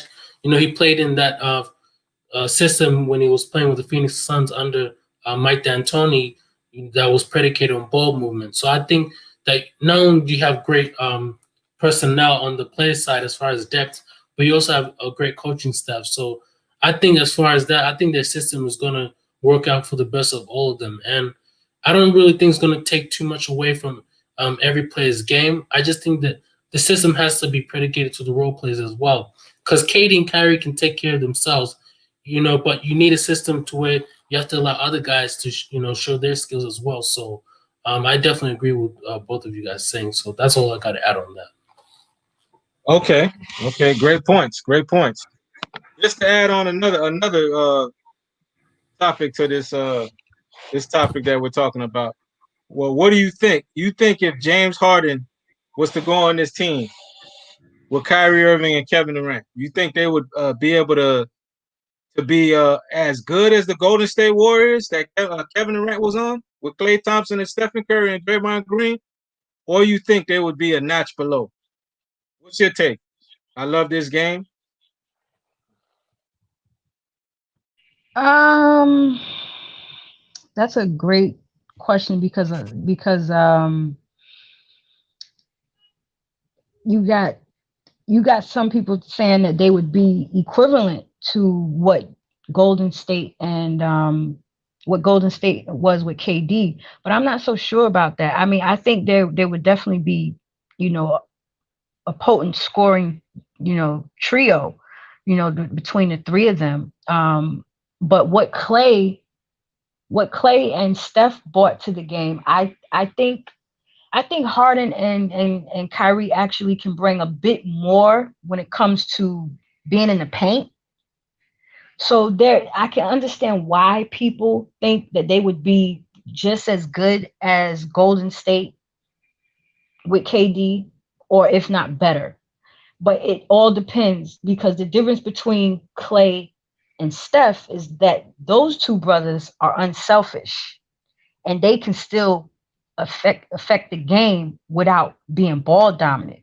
Kyrie and James, they need to be ball dominant. Doesn't mean they can't play off the ball and don't have the capability to do so, but they themselves come that's what they do first. They are score first mentality players.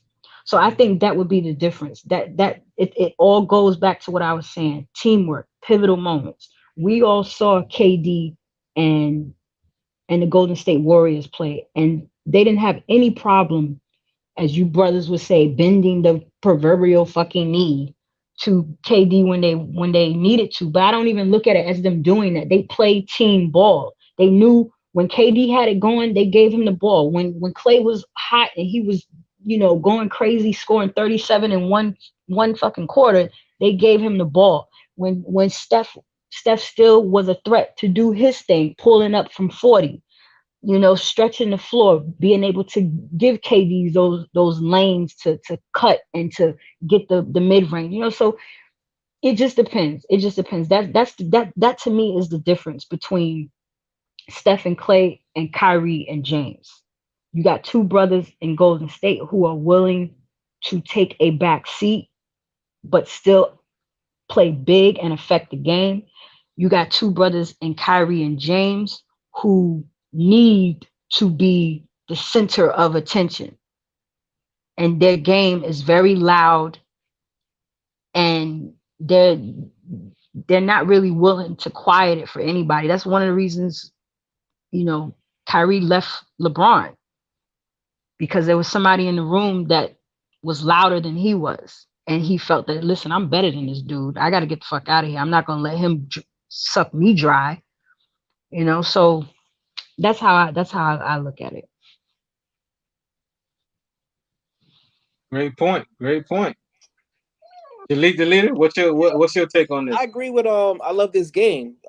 She's spitting facts, I don't know what's gotten into her. She must have listened to what I said about the extremists. That looked like it woke her up. You know how to wake her up. You got to tell her Boy, how to wake her up. You see that? You gotta tell her the truth. You lucky I got a toothache and I can't look into the camera. But yeah, she's right. She is exactly right. Because take Klay Thompson. He's a catch and shoot guy, and he knows his role. He's not trying to be famous. And he plays defense. James Harden defense is not really there, and they need the ball too much. To be honest with you, Steph Curry technically can play shoot guard because he go across screens and he run without the ball like Richard Hamilton and what's his name for the Pacers, number 31, Reggie Miller. He can actually play like that. Kyrie Irving doesn't play like that. He's not conditioned to play like that. So will they be on that level? Maybe they'll win 60 games, but they're not going to be on that level like that because that was 5 years ago that they done that. So their team, the Brooklyn team, that's now is older than the team that done that with Golden State. And your body, it's not like they machines where they can do something unless they was taking performance enhancing drugs. But I don't think they're gonna do it. Like, I'm just sorry. If they prove me wrong, I'll be the first to admit it. But I just don't see it. It would take a lot of.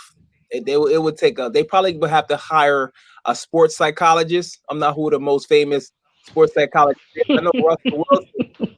Y'all watch football. Russell Wilson goes to a sports psychologist because it's hard for our egos to accept things about us. See, that's what be holding us back. And I'm not sure if they do this and they getting all this money. So, but I agree with I love this game.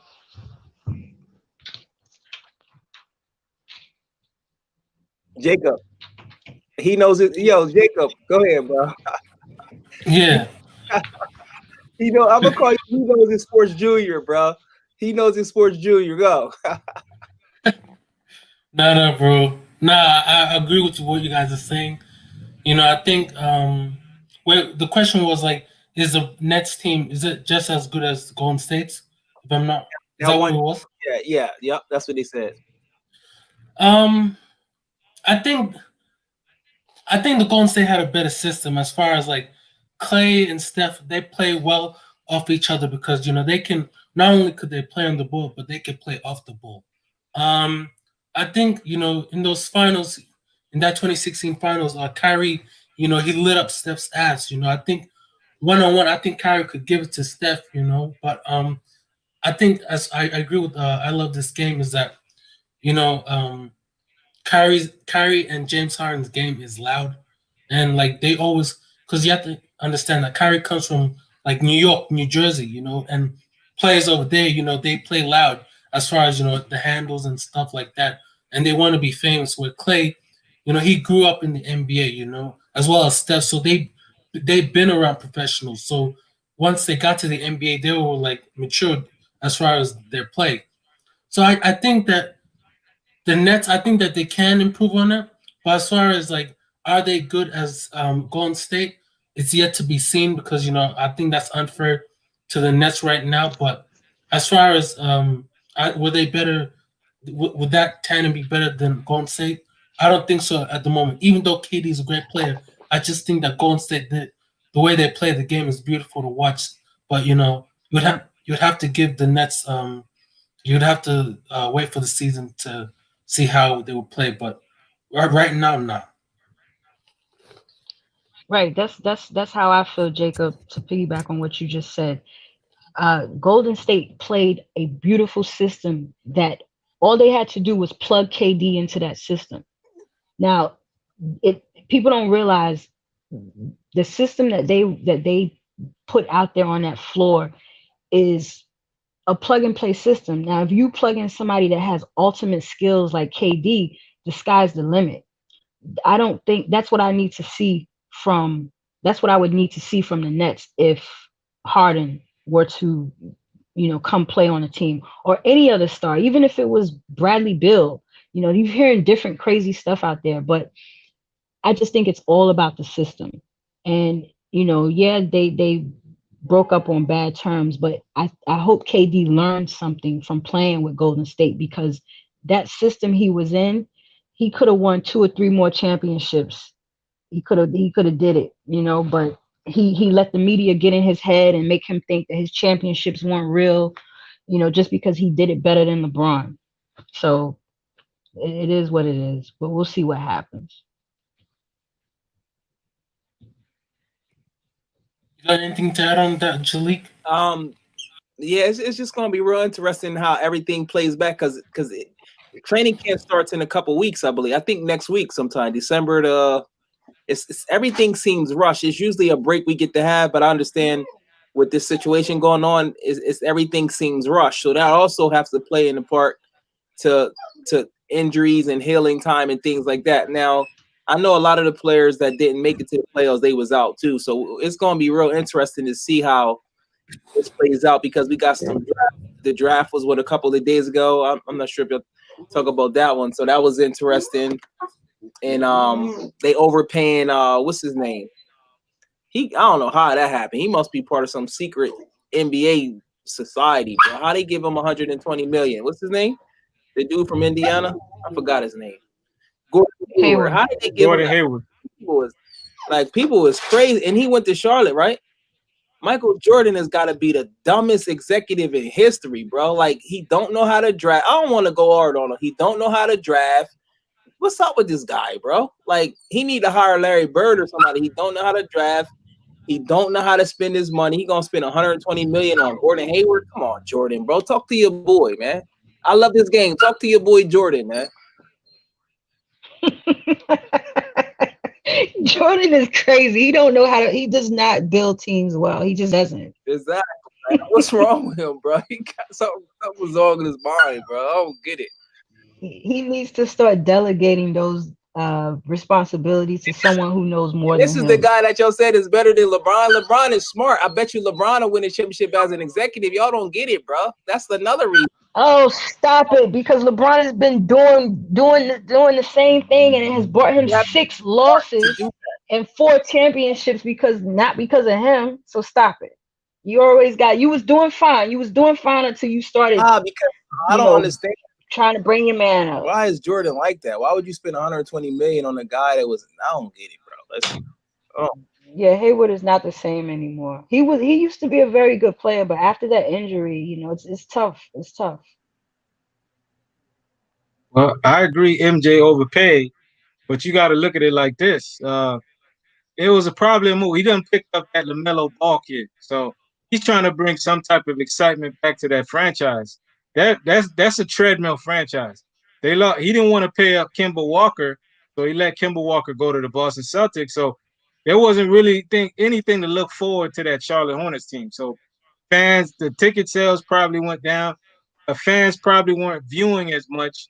I mean, this move keeps them somewhat competitive. They might be able to battle for a eighth seed, be a ninth seed team. You know, fool the fans a little, make the fans come back, have a little excitement. Now he overpaid. Now we're not gonna. Jordan is a fool when it comes to trying to put these teams together, but it's a move basically to try to keep people tuned in, keep fans. Okay, there's a little excitement. We signed Gordon Hayward. You know, he's not a star player like that, but he's decent. He could put in. He can give you 19, 20 on a good day, and he could give this team a chance to at least get to the playoffs. Because right now, you look at the teams that are going to be going out the playoffs this year. I think Orlando Magic regressed. They're probably not going to be a playoff team. Who else? Who else can we look at? Uh, Indiana Pacers. I got to see what they got to do. They might regress. They might not be a playoff team next year. Because if Victor Oladipo leaves, because he could still possibly leave. Washington Wizards, you know, they might not be a playoff team. Uh, let's look. They were trying to get in the postseason. They're not going to be a playoff team because now they're trying to break up the whole John Wall Bradley Beal thing.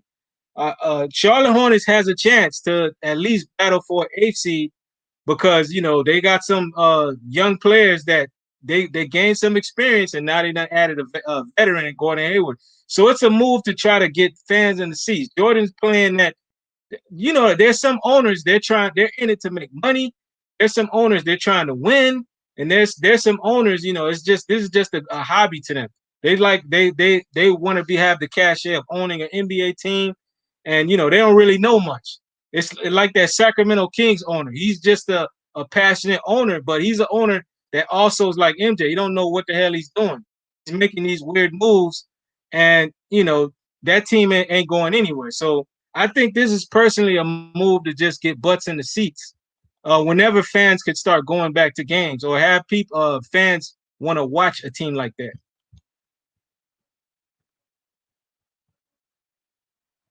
I don't think Hayward puts butts in the seats though. You think he does, Richie? I think it's gonna. Or you think that's what Jordan is thinking? I think that's what Jordan was thinking. It's gonna create some type of buzz. People are gonna clown Jordan now. He overpaid for this dude, but they're gonna look at this team like, okay, this team was better than last year. You know, Hayward. You know, he's been on teams where he was able on that Utah Jazz team. He's not the same player, but the Eastern Conference is not like you still have teams that are winning under 40 games and still getting in the playoffs. Why wouldn't they be able to get in the playoffs? They just added LaMelo Ball. You know, this kid, I could say, okay, this kid, he looked like he could do something in the league. And Jordan's looking at this kid as a protege of some type. We still got to see what this kid could do. But when he was over in Australia, he had some guys turning their heads. So we got to see if this kid can actually do something in this league. But Jordan's going to be on this kid heavy. He's going to be mentoring this kid heavy, and he's not gonna play around with this kid. Well, you talking about Ball? Yeah, LaMelo. hmm Well, I mean, I think obviously Lamelo's gonna come in there and they're probably gonna give the keys to him, or that's what he thinks at least. But I wouldn't be surprised if they try playing through Gordon Hayward, considering what they paid him, and you know there may be issues with that. But I mean, some people say that LaMelo has a ego and he wants to be the leader and all of that type of stuff. So we'll see what happens with that. I definitely think he's going to be better than Lonzo though, because Lonzo is he's just horrible. Excuse Yeah, me, but I mean I know he's an NBA player, but he's horrible to me. I watch his game. He is not a good player.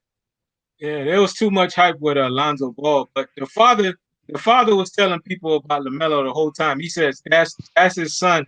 That's the son that people need to pay attention to, and they better be prepared for because that's the one that has the scoring ability, and he could do other things that the other two couldn't. So I think this kid, he's gonna be able to be something in the league. but it's gonna take time. It's gonna be a learning curve for him. Right. Right. I agree.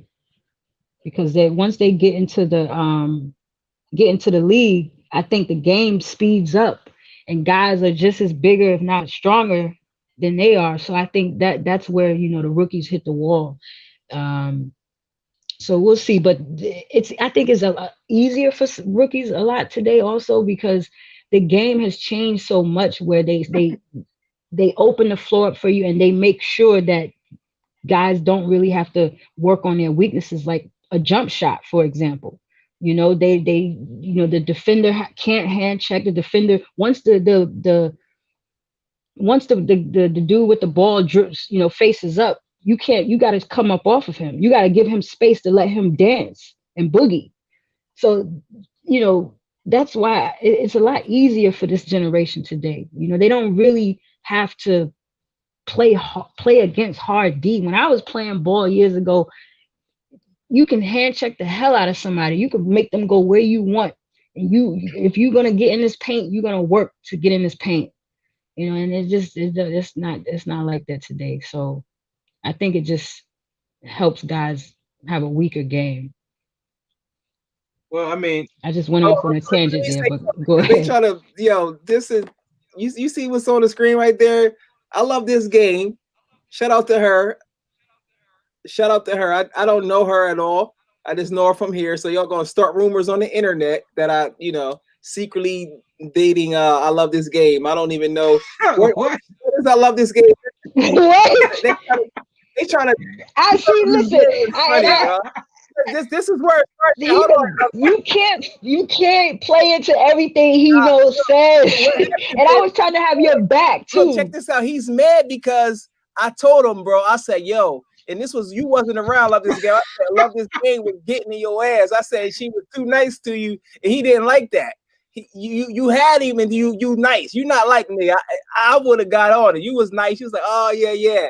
And then he was double talking, and that's where that stems from. So he trying to switch it all around. He had already just throwing the mouthpiece, and then he had to come up with one of his absurd things. And guess what?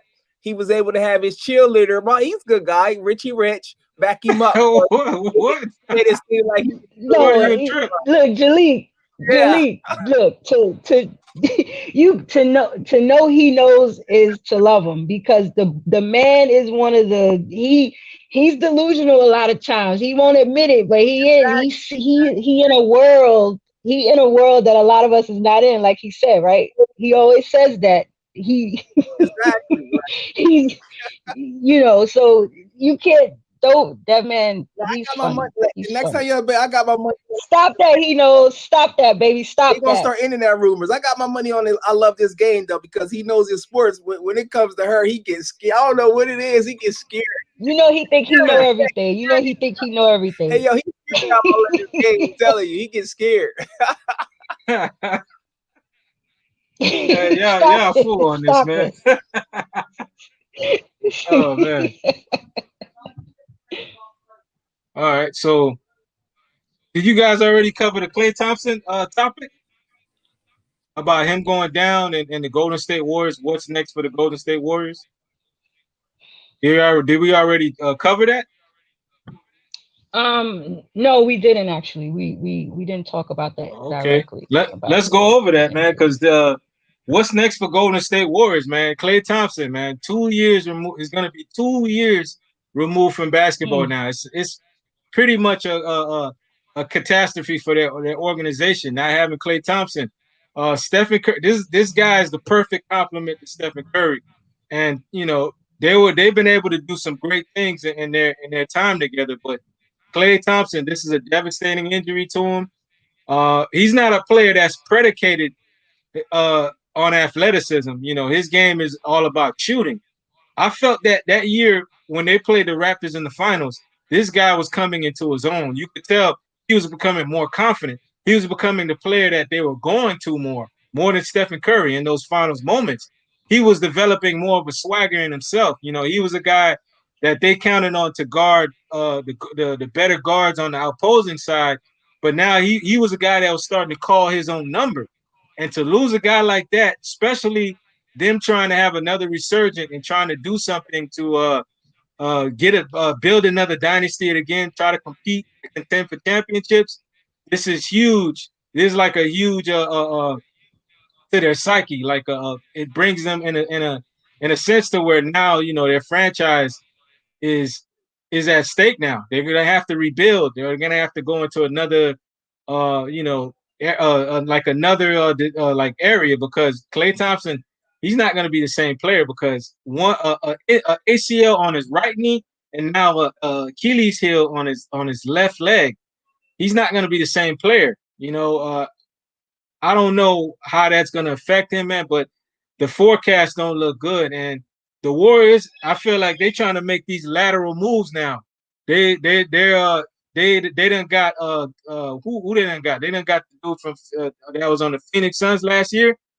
Uh, you guys know his name? These names always tend to float my. Yeah, Kelly Oubre. Bazemore, Uh, Kelly Oubre. Kelly Yeah, Oubre. They drafted the kid James Wiseman. Who else they done signed? Pretty much they just signed they Bazemore. Kid Baby Boy ain't gonna do nothing on that team. All he's there for is to be a cheerleader. Let's be straight up. But that's the signings that they done made. Like I feel like they were looking to make that big signing, but all those dudes had to be there. Klay Thompson went down, and now they're stuck. And Klay Thompson, he don't come cheap now. That dude signed a supermax last year, along with them trying to give KD that supermax, but KD decided to take his talents over to Brooklyn, and now I think they're stuck with a huge contract. Knowing that Klay, he may not be the same. And I mean, what do you think their organization goes next? I mean, like, do you guys think like, okay, maybe they should have uh prioritized Kevin Durant a lot better? Draymond Green shouldn't have did what he did to Kevin Durant. I mean, look what's happening to the franchise now. Not saying that they're cursed or anything, but it's been nothing but like like certain things that's been happening. Stephen Curry going down, now Klay going down again. You know, and now they're locked into these huge contracts with Klay Thompson and Draymond Green that they're not going to be able to do anything with these guys. What's your take? I love this game. Um, wow. I just think it's devastating what happened to Clay because um I know I can't speak for everybody, but I was looking forward to seeing Golden State play this season, with him coming back. And then for him to go down in a pickup game, like it just seems unreal to me. It's almost as if it's like a scripted movie, like it's all bullshit, but we would never really know the truth. Like I just can't believe you can't write this, you can't make it up. So I don't know. As far as them prioritizing Kevin Durant, I I wouldn't say that they didn't prioritize them. I think they should have been moved on from Draymond Green. Once he signed with Clutch, they should have got rid of his ass because like I said, he's out there cheerleading for LeBron every time he's on TV now. I mean, how can you cheerlead for a man that you have beat 3 times and you're still competing against? Like that to me, that's not real basketball to me. They're not playing real basketball today anyway. Um, like these guys just don't compete. They don't want to compete. And then when you show me that you are competing, I don't even know if it's really believable. I think you're just acting. Um, but one thing is, I don't agree with. He knows is talking as if what happened to Clay is a direct reflection of what they did or quote unquote allegedly did to KD. Like I don't agree with that. Nobody foresaw um, Clay getting injured, and you know no one saw that. And him being injured is completely different from them playing without KD and us seeing what they can, what they can bring to the game without him. Because let's not forget, in that same system, they did win 73 games before KD showed up, and that's without a potent KD. That was with Harrison Barnes. So we know what they're capable of doing. Yes, they're older, but we know what they're capable of doing. I just want to see them be able to do it because now KD has to prove that he can do it without them. Now people want the Golden State Warriors to prove that they can do it without KD, and is Steph gonna get exposed? You know, all this dumb cancel culture shit that people talk about. Oh, is Steph Curry gonna get exposed? Is like, come on, like what does that really even mean? I mean, basketball is a team sport. The game is going to be different without Klay Thompson. What Klay brought to the game helped Steph be who he is, and vice versa. What KD was, he was able to do what was so great at because he had other players around him that gave him an abundance of space. He didn't have somebody eating up the ball and taking crazy shots and making bad decisions like Russell Westbrook. So I mean, it's all a collective unit. It all flows together. So I mean, I don't know. I think what Golden State can do now is just. I think they're gonna hold on. I think they're gonna hold on and wait and wait for Klay again. I think they're gonna wait for him to get healthy, because I feel like all of their eggs are in the Klay and Steph's basket right now. Once those two start to get into their older 30s, then maybe their later 30s, then maybe they'll start to try to move on from them. But I think right now they're scrambling and I think they're shot. They're shot in the heart. That's what they are right now. They're shot in the heart, you know, and they had to scramble and do what they had to do. I don't think that I wish they can get some other guys, but it doesn't seem like they're going to be able to do that. I don't think Bazemore is going to really do much. I think Kelly Oubre can provide some highlight moments, but neither of those guys is enough to collectively bring what they're missing with Klay. If they can get maybe one or two more guys, maybe they can replace Klay collectively. But right now, I don't think they can do that, and we'll see what happens though. If Steph can step up and be the Steph that he was in 2015 and 2016, maybe they'll be right there. If Draymond can hit a fucking shot when it matters, maybe they'll be right there or whatever. So we'll see what happens because they are the core. The core is hurt right now. That 73-9 core is not there. So that's my take on it. All right, good points. Oh, and by Jalik. the way, one more thing I gotta say. He knows, cut the shit, man. Cut the shit. I told you, I don't give a fuck about any shit like that. I don't give a fuck that he's the babyface assassin. That shit don't got nothing to do with the brothers' game. Okay, now you stop that shit. You you be killing me with that shit. You respect, my brother. What does that say about me if I use my basketball knowledge like that? Oh, he's cute. I like him. He's going to win tonight. Get the fuck out of here. Get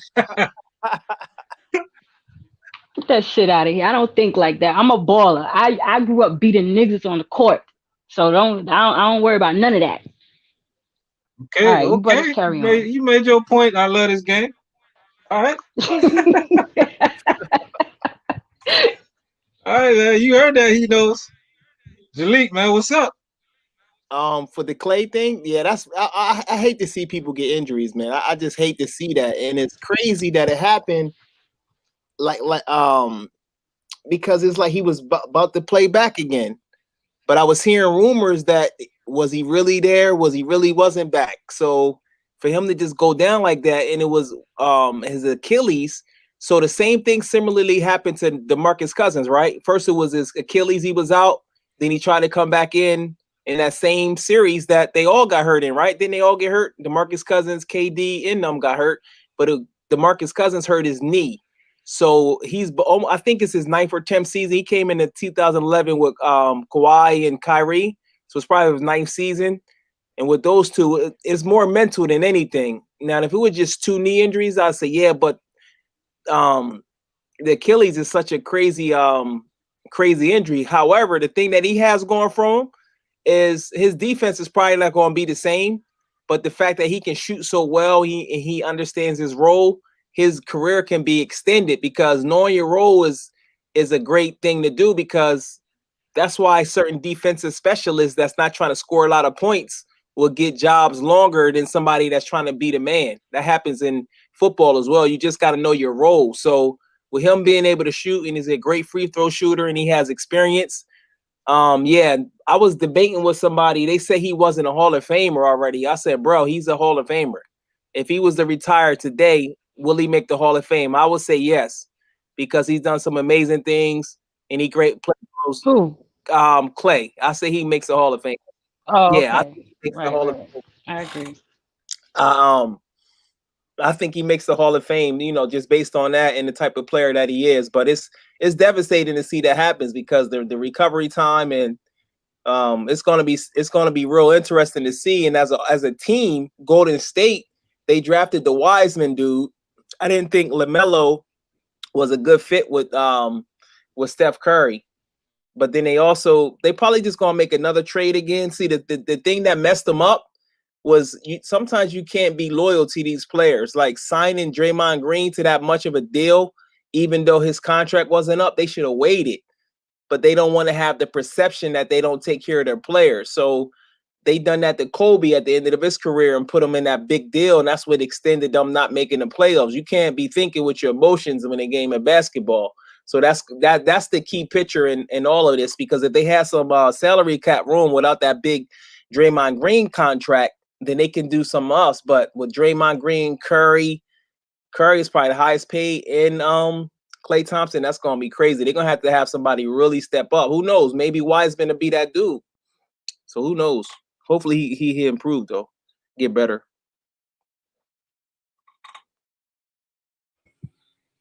All right, fair points, great points. Jacob, what's good, man? Chilling, huh? Yeah, man. What's good, man? Yeah, I had to let the other two people speak. But yeah, I agree. It sucks, man.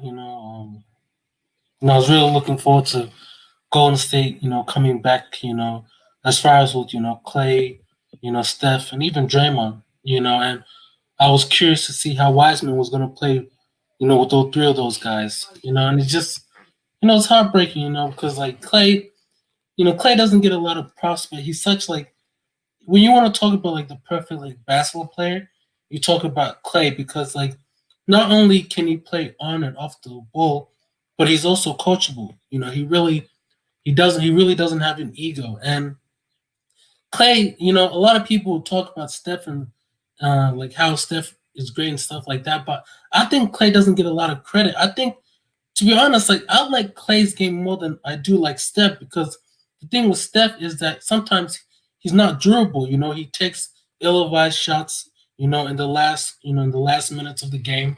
I remember a few years ago in the finals, he tried to like do a behind the back pass and it went out of bounds. But Clay, he's always coachable and he's always making the right play. He's similar to Kawhi from the standpoint like he's probably not as explosive on the defensive end as Kawhi, but he's a great defender. Him and Kawhi are a lot alike. And to lose that type of player, that's a really big piece. I think that's just as big as losing Steph, because Clay is just one of those players. You put him in a system and he can make shit happen.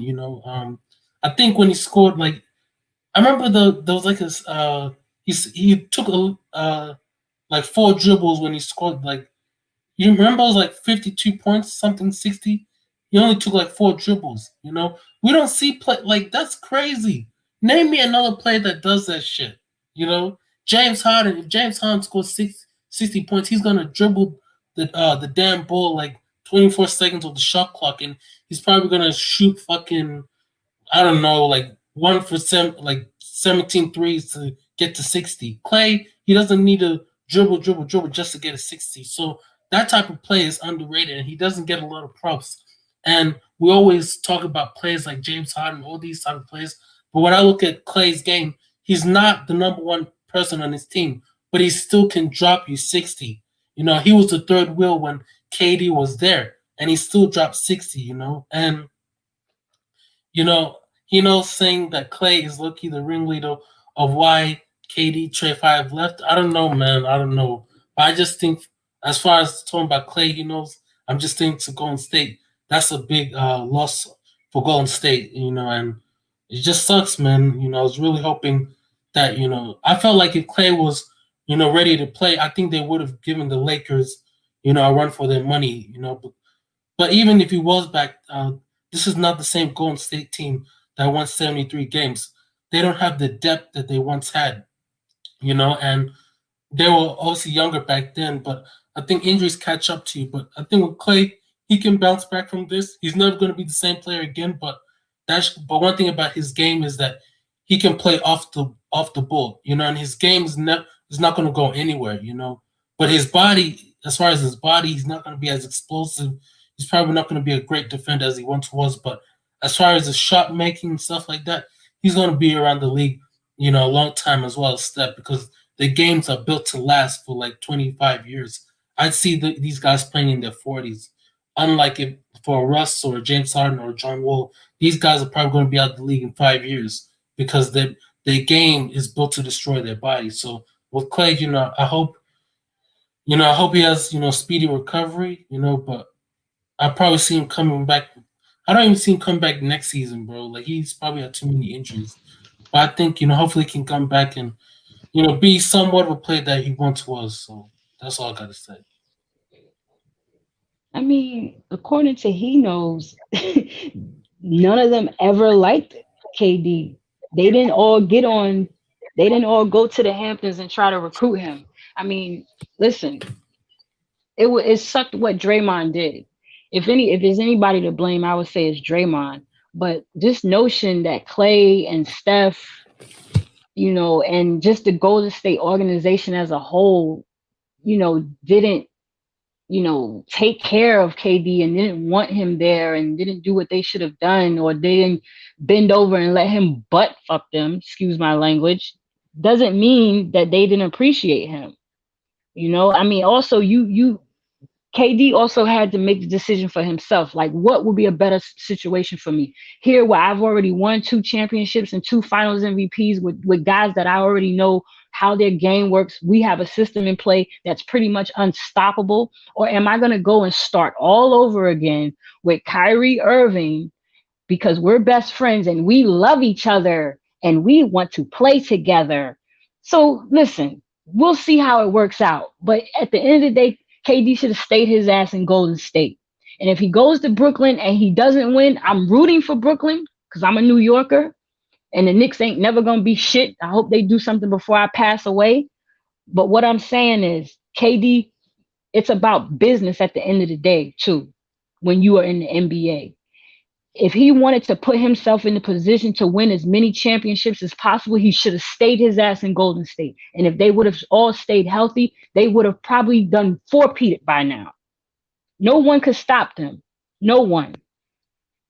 And now, we'll see what happens. We'll see what happens. But listen, it's not all on Golden State. It's not. It's just not.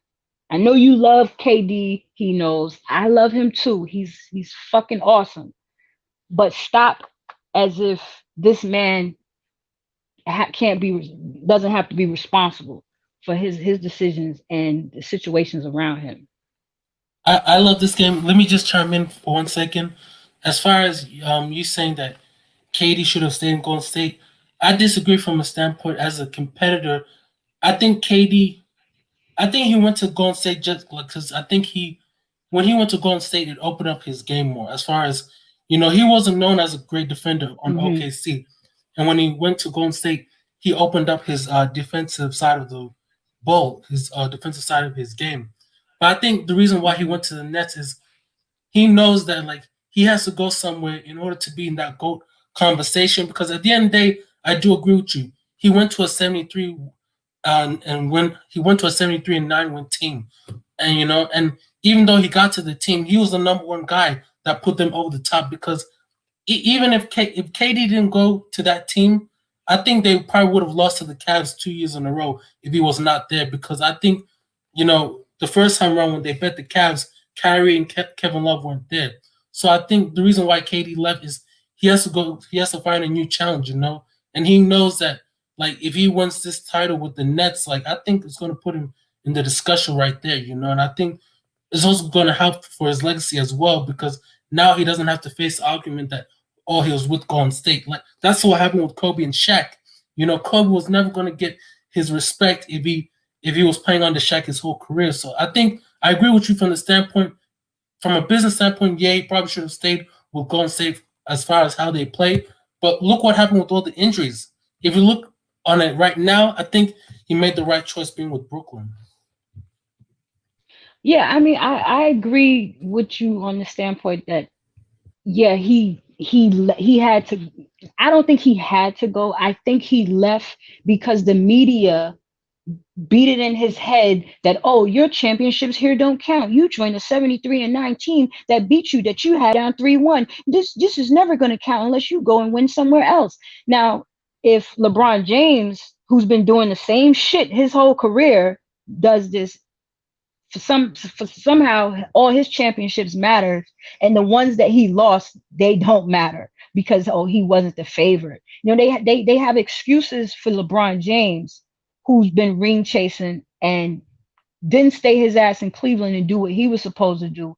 Ran and joined up two superstars in their prime, one of which who already won, who was already a Finals MVP and had a championship before LeBron, all from the same draft. But LeBron's championship, somehow he's the ringleader of all of them. So I think KD, like a lot of these young boys today in the NBA, they have weak minds and they're easily swayed by the media. They're easily swayed by social media. They're easily swayed by cancel culture. At the end of the day, if KD, whether he stayed in Golden State or whether he wins a championship in Brooklyn, if he wins a championship in Brooklyn, they'll find some other way to diminish it. They'll find some other way to diminish it.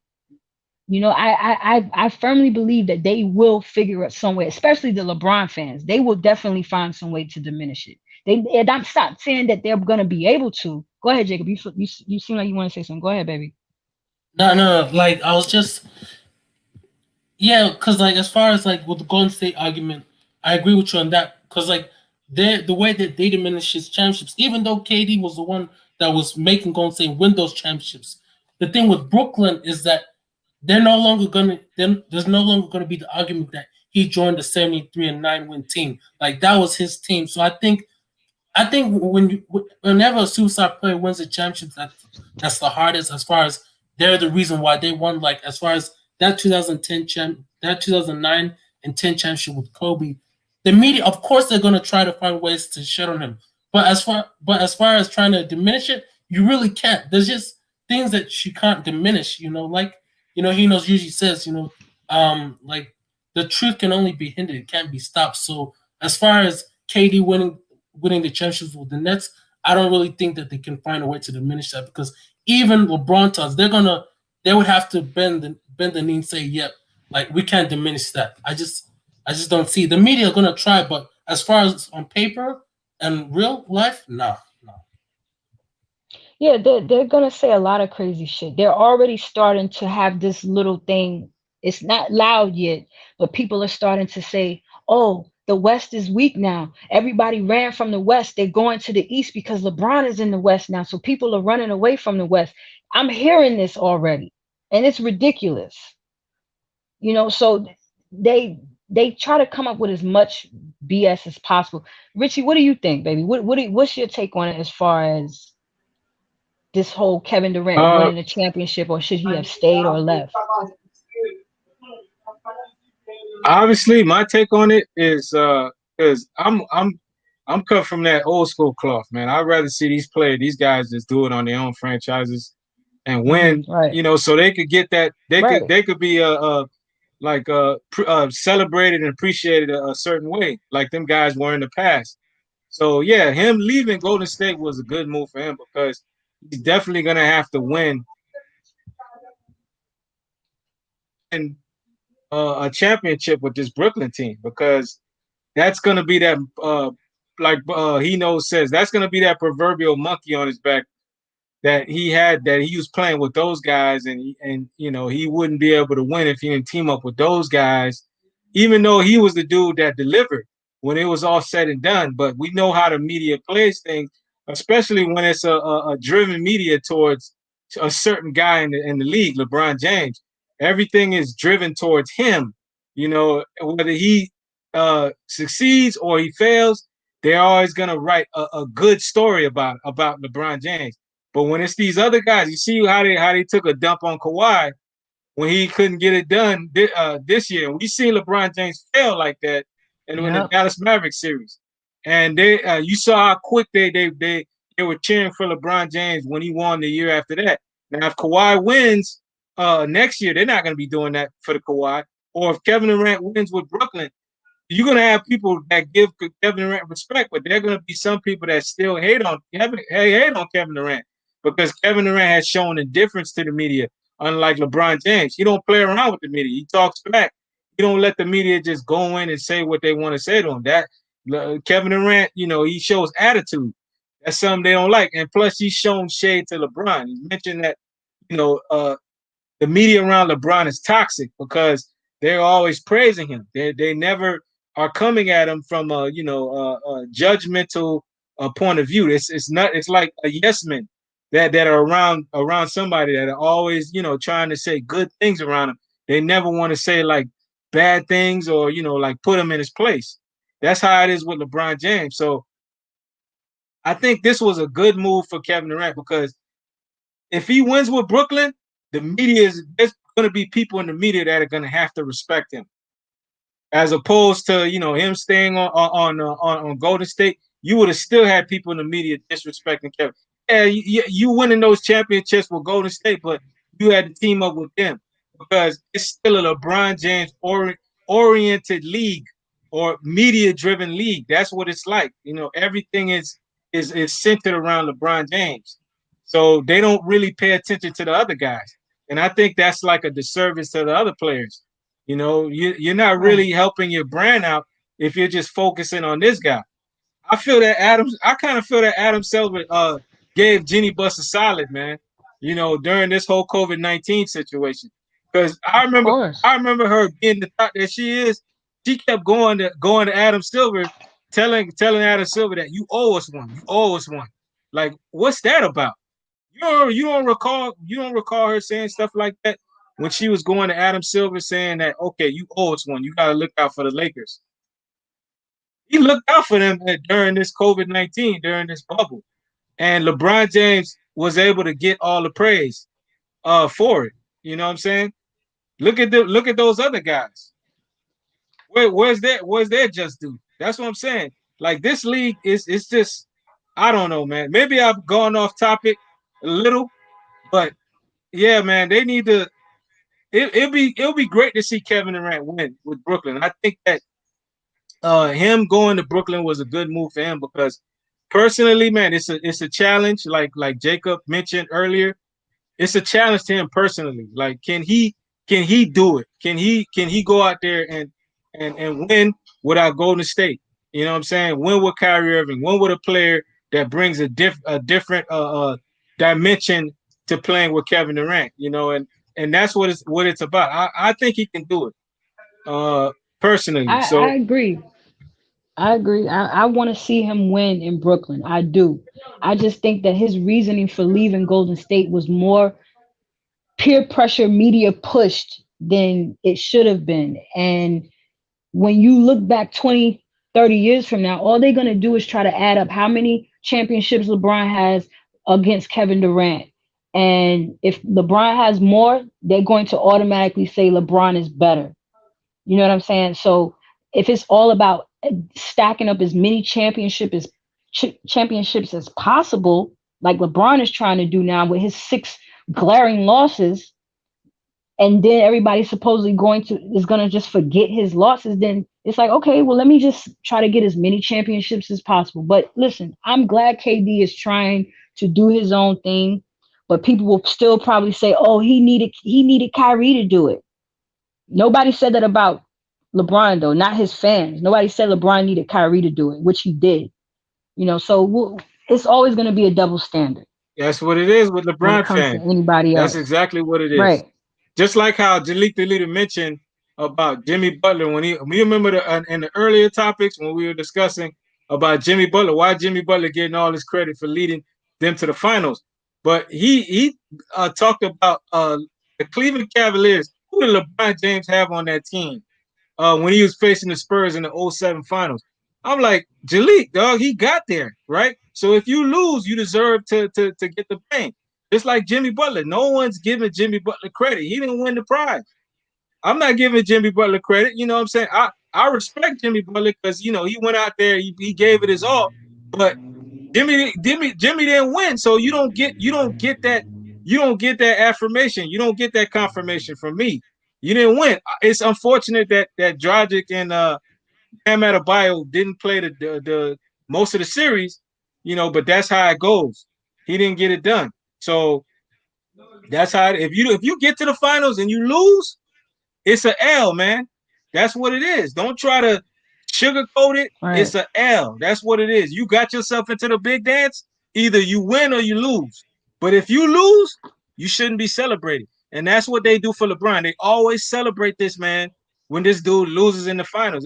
And when another player Right. loses in the finals, they don't do that to another player. That's what I'm telling you. This stuff is biased, man, and it needs to change. Look, yo, Nick Wright had the audacity to say that, whenever LeBron James has had another top five player next to him, and he was the favorite in the finals, he's won. Okay, so what are you saying? The times that he's lost is because he wasn't the favorite, so it should be excused because he just had too much going against him. That is a flawed take.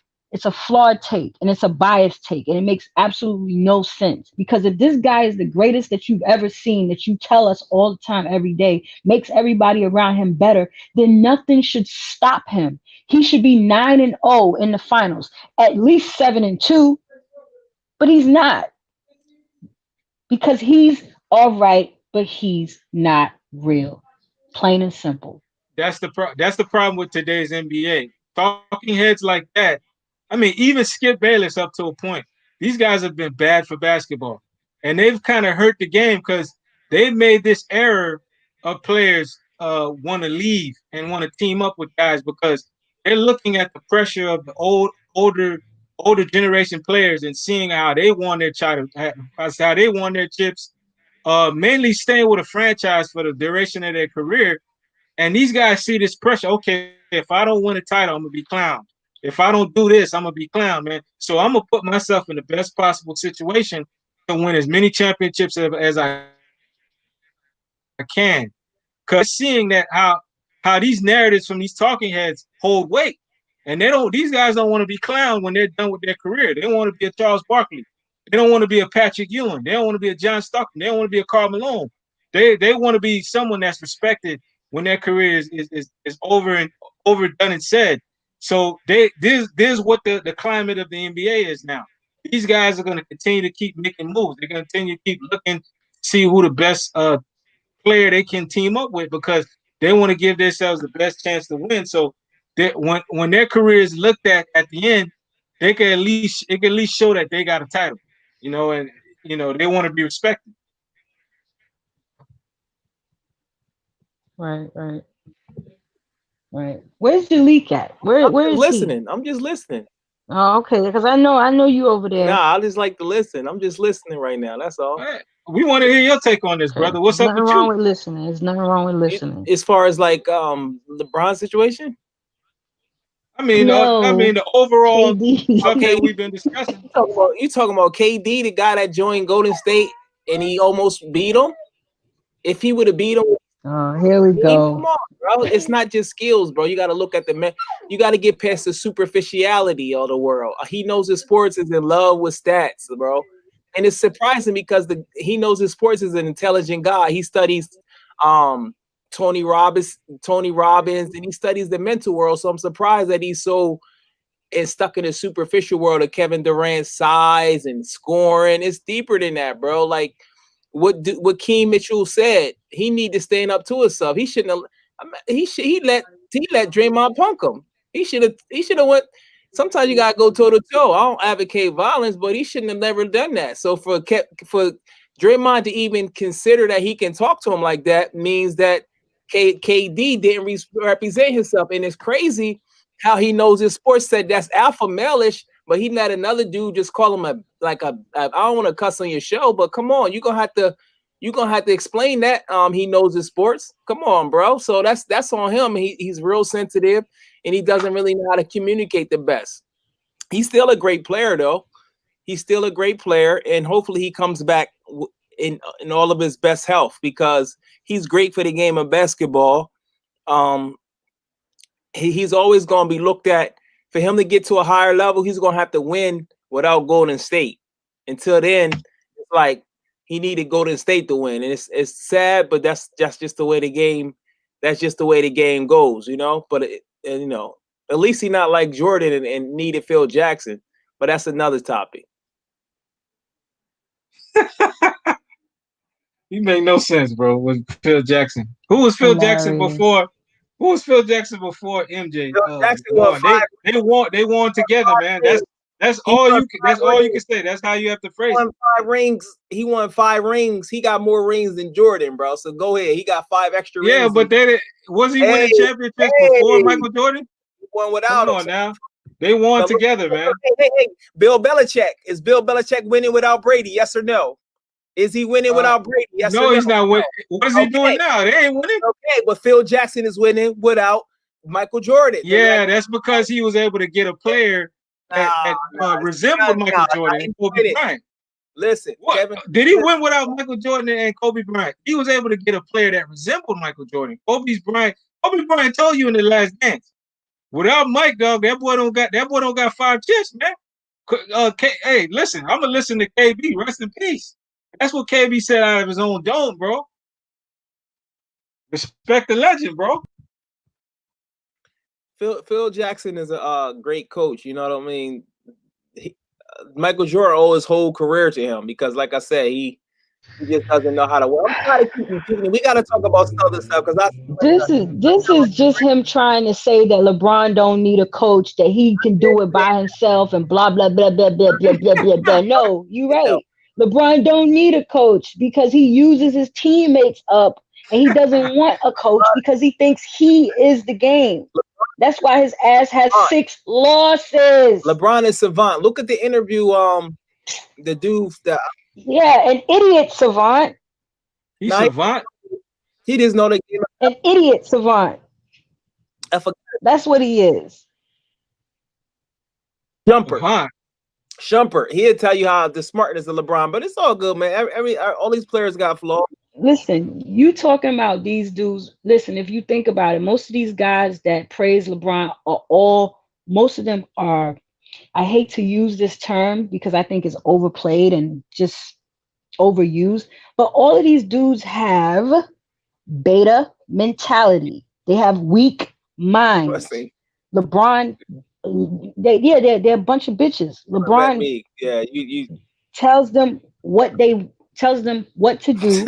They all just hanging on the LeBron's side. So I mean, I bet I guarantee you probably. And that's what LeBron wants. He wants guys around him that's gonna make him feel good about himself because he's insecure. He's a fucking narcissist. Pairs of Jordans you have. You probably be standing in line at Foot Locker with your ticket, getting the new Jordans in Brooklyn, cold as hell. Dude, I had the Jordan 11s when I was like 15 or 12 or some shit like that. And that's it. Okay. Stop it. I told you I'm not a Jordan fanboy. Never was. I hated Jordan. But that doesn't mean I didn't respect his game. I don't respect LeBron's game because it's overhyped. I respect that. That's it. I never said he wasn't a great player. He's just overhyped. He's not what they say he is. And I respect that. And I'm not going to tune you out like you tune other people out that don't think Jordan is the best. I'm still going to listen to you because you bring up some good points. But go ahead. Am I supposed to cry now? Because you just try to hit me with some reverse psychology? Stop it. Look, you can call it what you want, baby. All I'm saying is your man LeBron, because you always say I can't say anything nice about your man. So let me say something nice about your man. Let me stroke his ego for a second. He is a great player. Okay. Is he the greatest player? No. Can he do great things, good things on the floor? Yes, he can. Do those things always translate to winning? Hell no. Is it the people around him that actually help him win more than he does by himself? Yes. How do I know that? Because I've been watching him his whole career. Apparently, you haven't. And it looks like these other men around me have. Nah, I've been. He's a good player. He's just not the greatest. And he has come up short more times than he has not. And he has had plenty of opportunities to show us that he is the best, the greatest, and blah, blah, blah. He just has not shown up when he should. And you can't sit there and be objective about I'm that. Why not? I can't. My man, what's his name? Shout out to Dan. Shout out to everybody in the panel. Make sure y'all smash the thumbs up. Shout out to He Knows His Sports and everybody on the panel. I appreciate you having me on here. Somebody just put up there, basketball is not a one man, it's a team sport. So, I mean, if the guy that has more accomplishments is winning and he got rings, I mean, if you can't make the play, I don't understand it. If you can't go to the playoffs and win, just like Kyrie, I don't understand how you can say a guy is better. So it is. Yes, yes, yes, it is a team sport. It is a team sport. But as I always say, that in said team sport, there comes pivotal moments where an individual may have to step up and play big. When LeBron James has had opportunities to step up and separate himself from the team besides stat padding and show up in the biggest moments, he has failed or someone else has came through to save him. That's the difference. If you can't understand that, then you clearly don't understand what what I'm saying as far as showing up in the biggest moments. You can score 30 points. You can score 30 points for 3 quarters, but when it comes down to 2 minutes and 15 seconds left in the fourth quarter and you don't score anything, I don't want to hear about your 30-point triple double. But that's empty stats. You gotta, I love this game. Shout out to New York. You gotta research more because the stats is there about being clutch. He's actually more clutch than Jordan, but it's obvious. I don't want to hear that. I don't want to hear that. Clutch, it's all about eye test, bro. And when the eye test exactly. comes up, Thank you. that man don't come up. He fails more than he he succeeds. Thank you, Richy. There, everything he does more clutch, but it is what I can't convert. One thing about me, I was never a converter. I never tried to convert people, so I respect y'all, and I honestly do, and it's cool kicking it with y'all. But y'all, it's like I'm not trying to convert you either, baby. Not at all. She's trying to convert me. Rich is the converter. No, I'm not. Hey, listen, I'm not trying to convert you either, man. You your own. Be who you want to be. Be who you want to be. Thinker. LeBron James, the dudes that he got around him are not independent thinkers. He wants those kind of guys. Exactly. That's what I was saying. Davis, thank you, Richy. That's exactly what I was saying. They're not independent thinkers, man. And he's using these guys to build his legacy up. They can't see that. That's what narcissists do. They use everybody around them for their benefit. That is the definition of a narcissist. I would not be surprised if he has narcissistic personality disorder. That is what narcissists do. On that one. They use everybody around them for their benefit. Exactly. A little bit on that one. Maybe Jordan needs to develop some narcissism so he can learn how to manage his team instead of giving $120 million to Gordon Hayward and not knowing who to draft. What does that have to? What the hell does that have to do with anything? It does have to do something with it. You saying he's a narcissist because he uses teammates for the betterment of it, but then maybe Jordan needs to learn some narcissistic behavior for his company.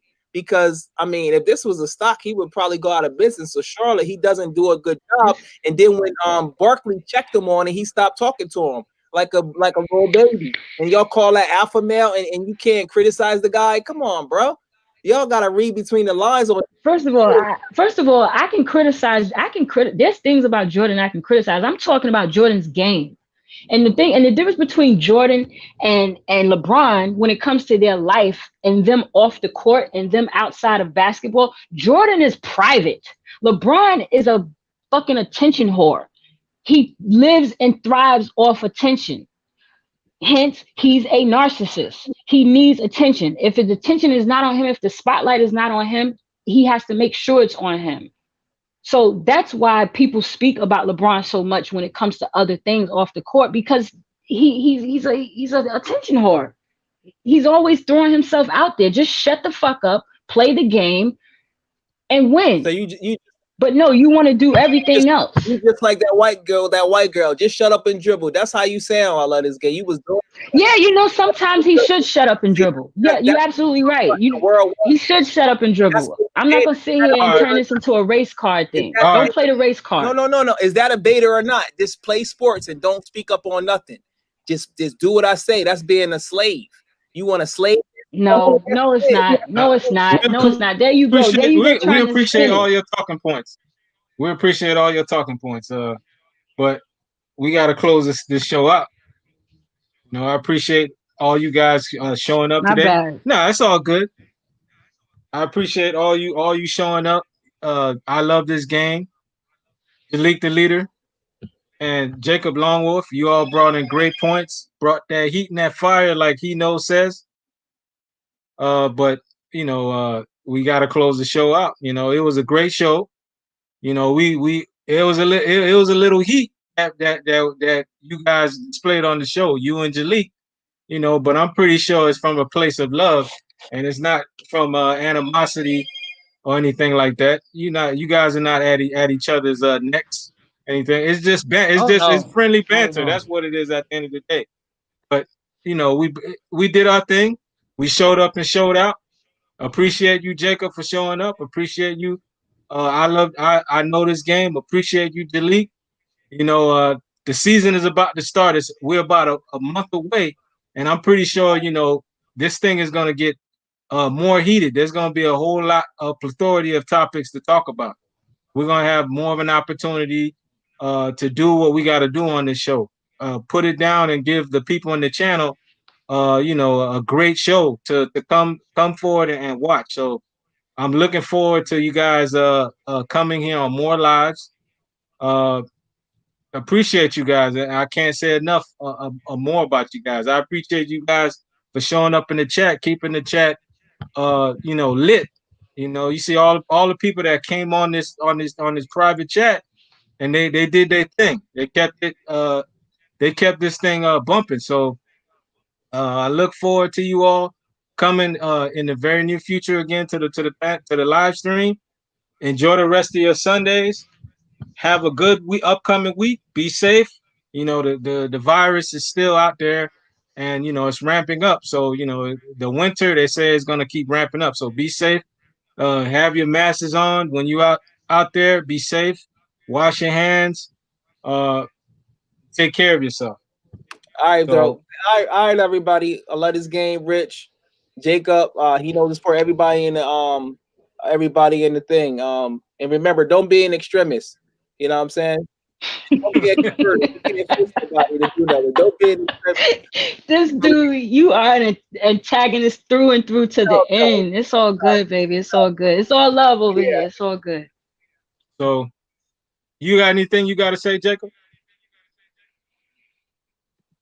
Yeah, it was a good live stream, and yeah, like Jalik, you call her an extremist, but it's like I'm not mad at you. If you're a LeBron fan, that's on you. I'm not a moralizer. That's one thing I'm not. I think everybody should be who they are, and whenever you talk about LeBron, I'm always gonna disagree with you. So it's good. It makes for great live streams to have two different point of views. Because it's always gonna be interesting. So yeah, that's all I gotta say. It was a great live stream. It's different, but he knows, bro. Get your ass here next week, bro. Get your ass here next week, bro. We gotta talk basketball. I know you're in the background, but get your ass here next week. All So right then. Word. yeah, it was You a great guys live stream. have a good weekend. Have a safe. Enjoy your week. Enjoy, everyone.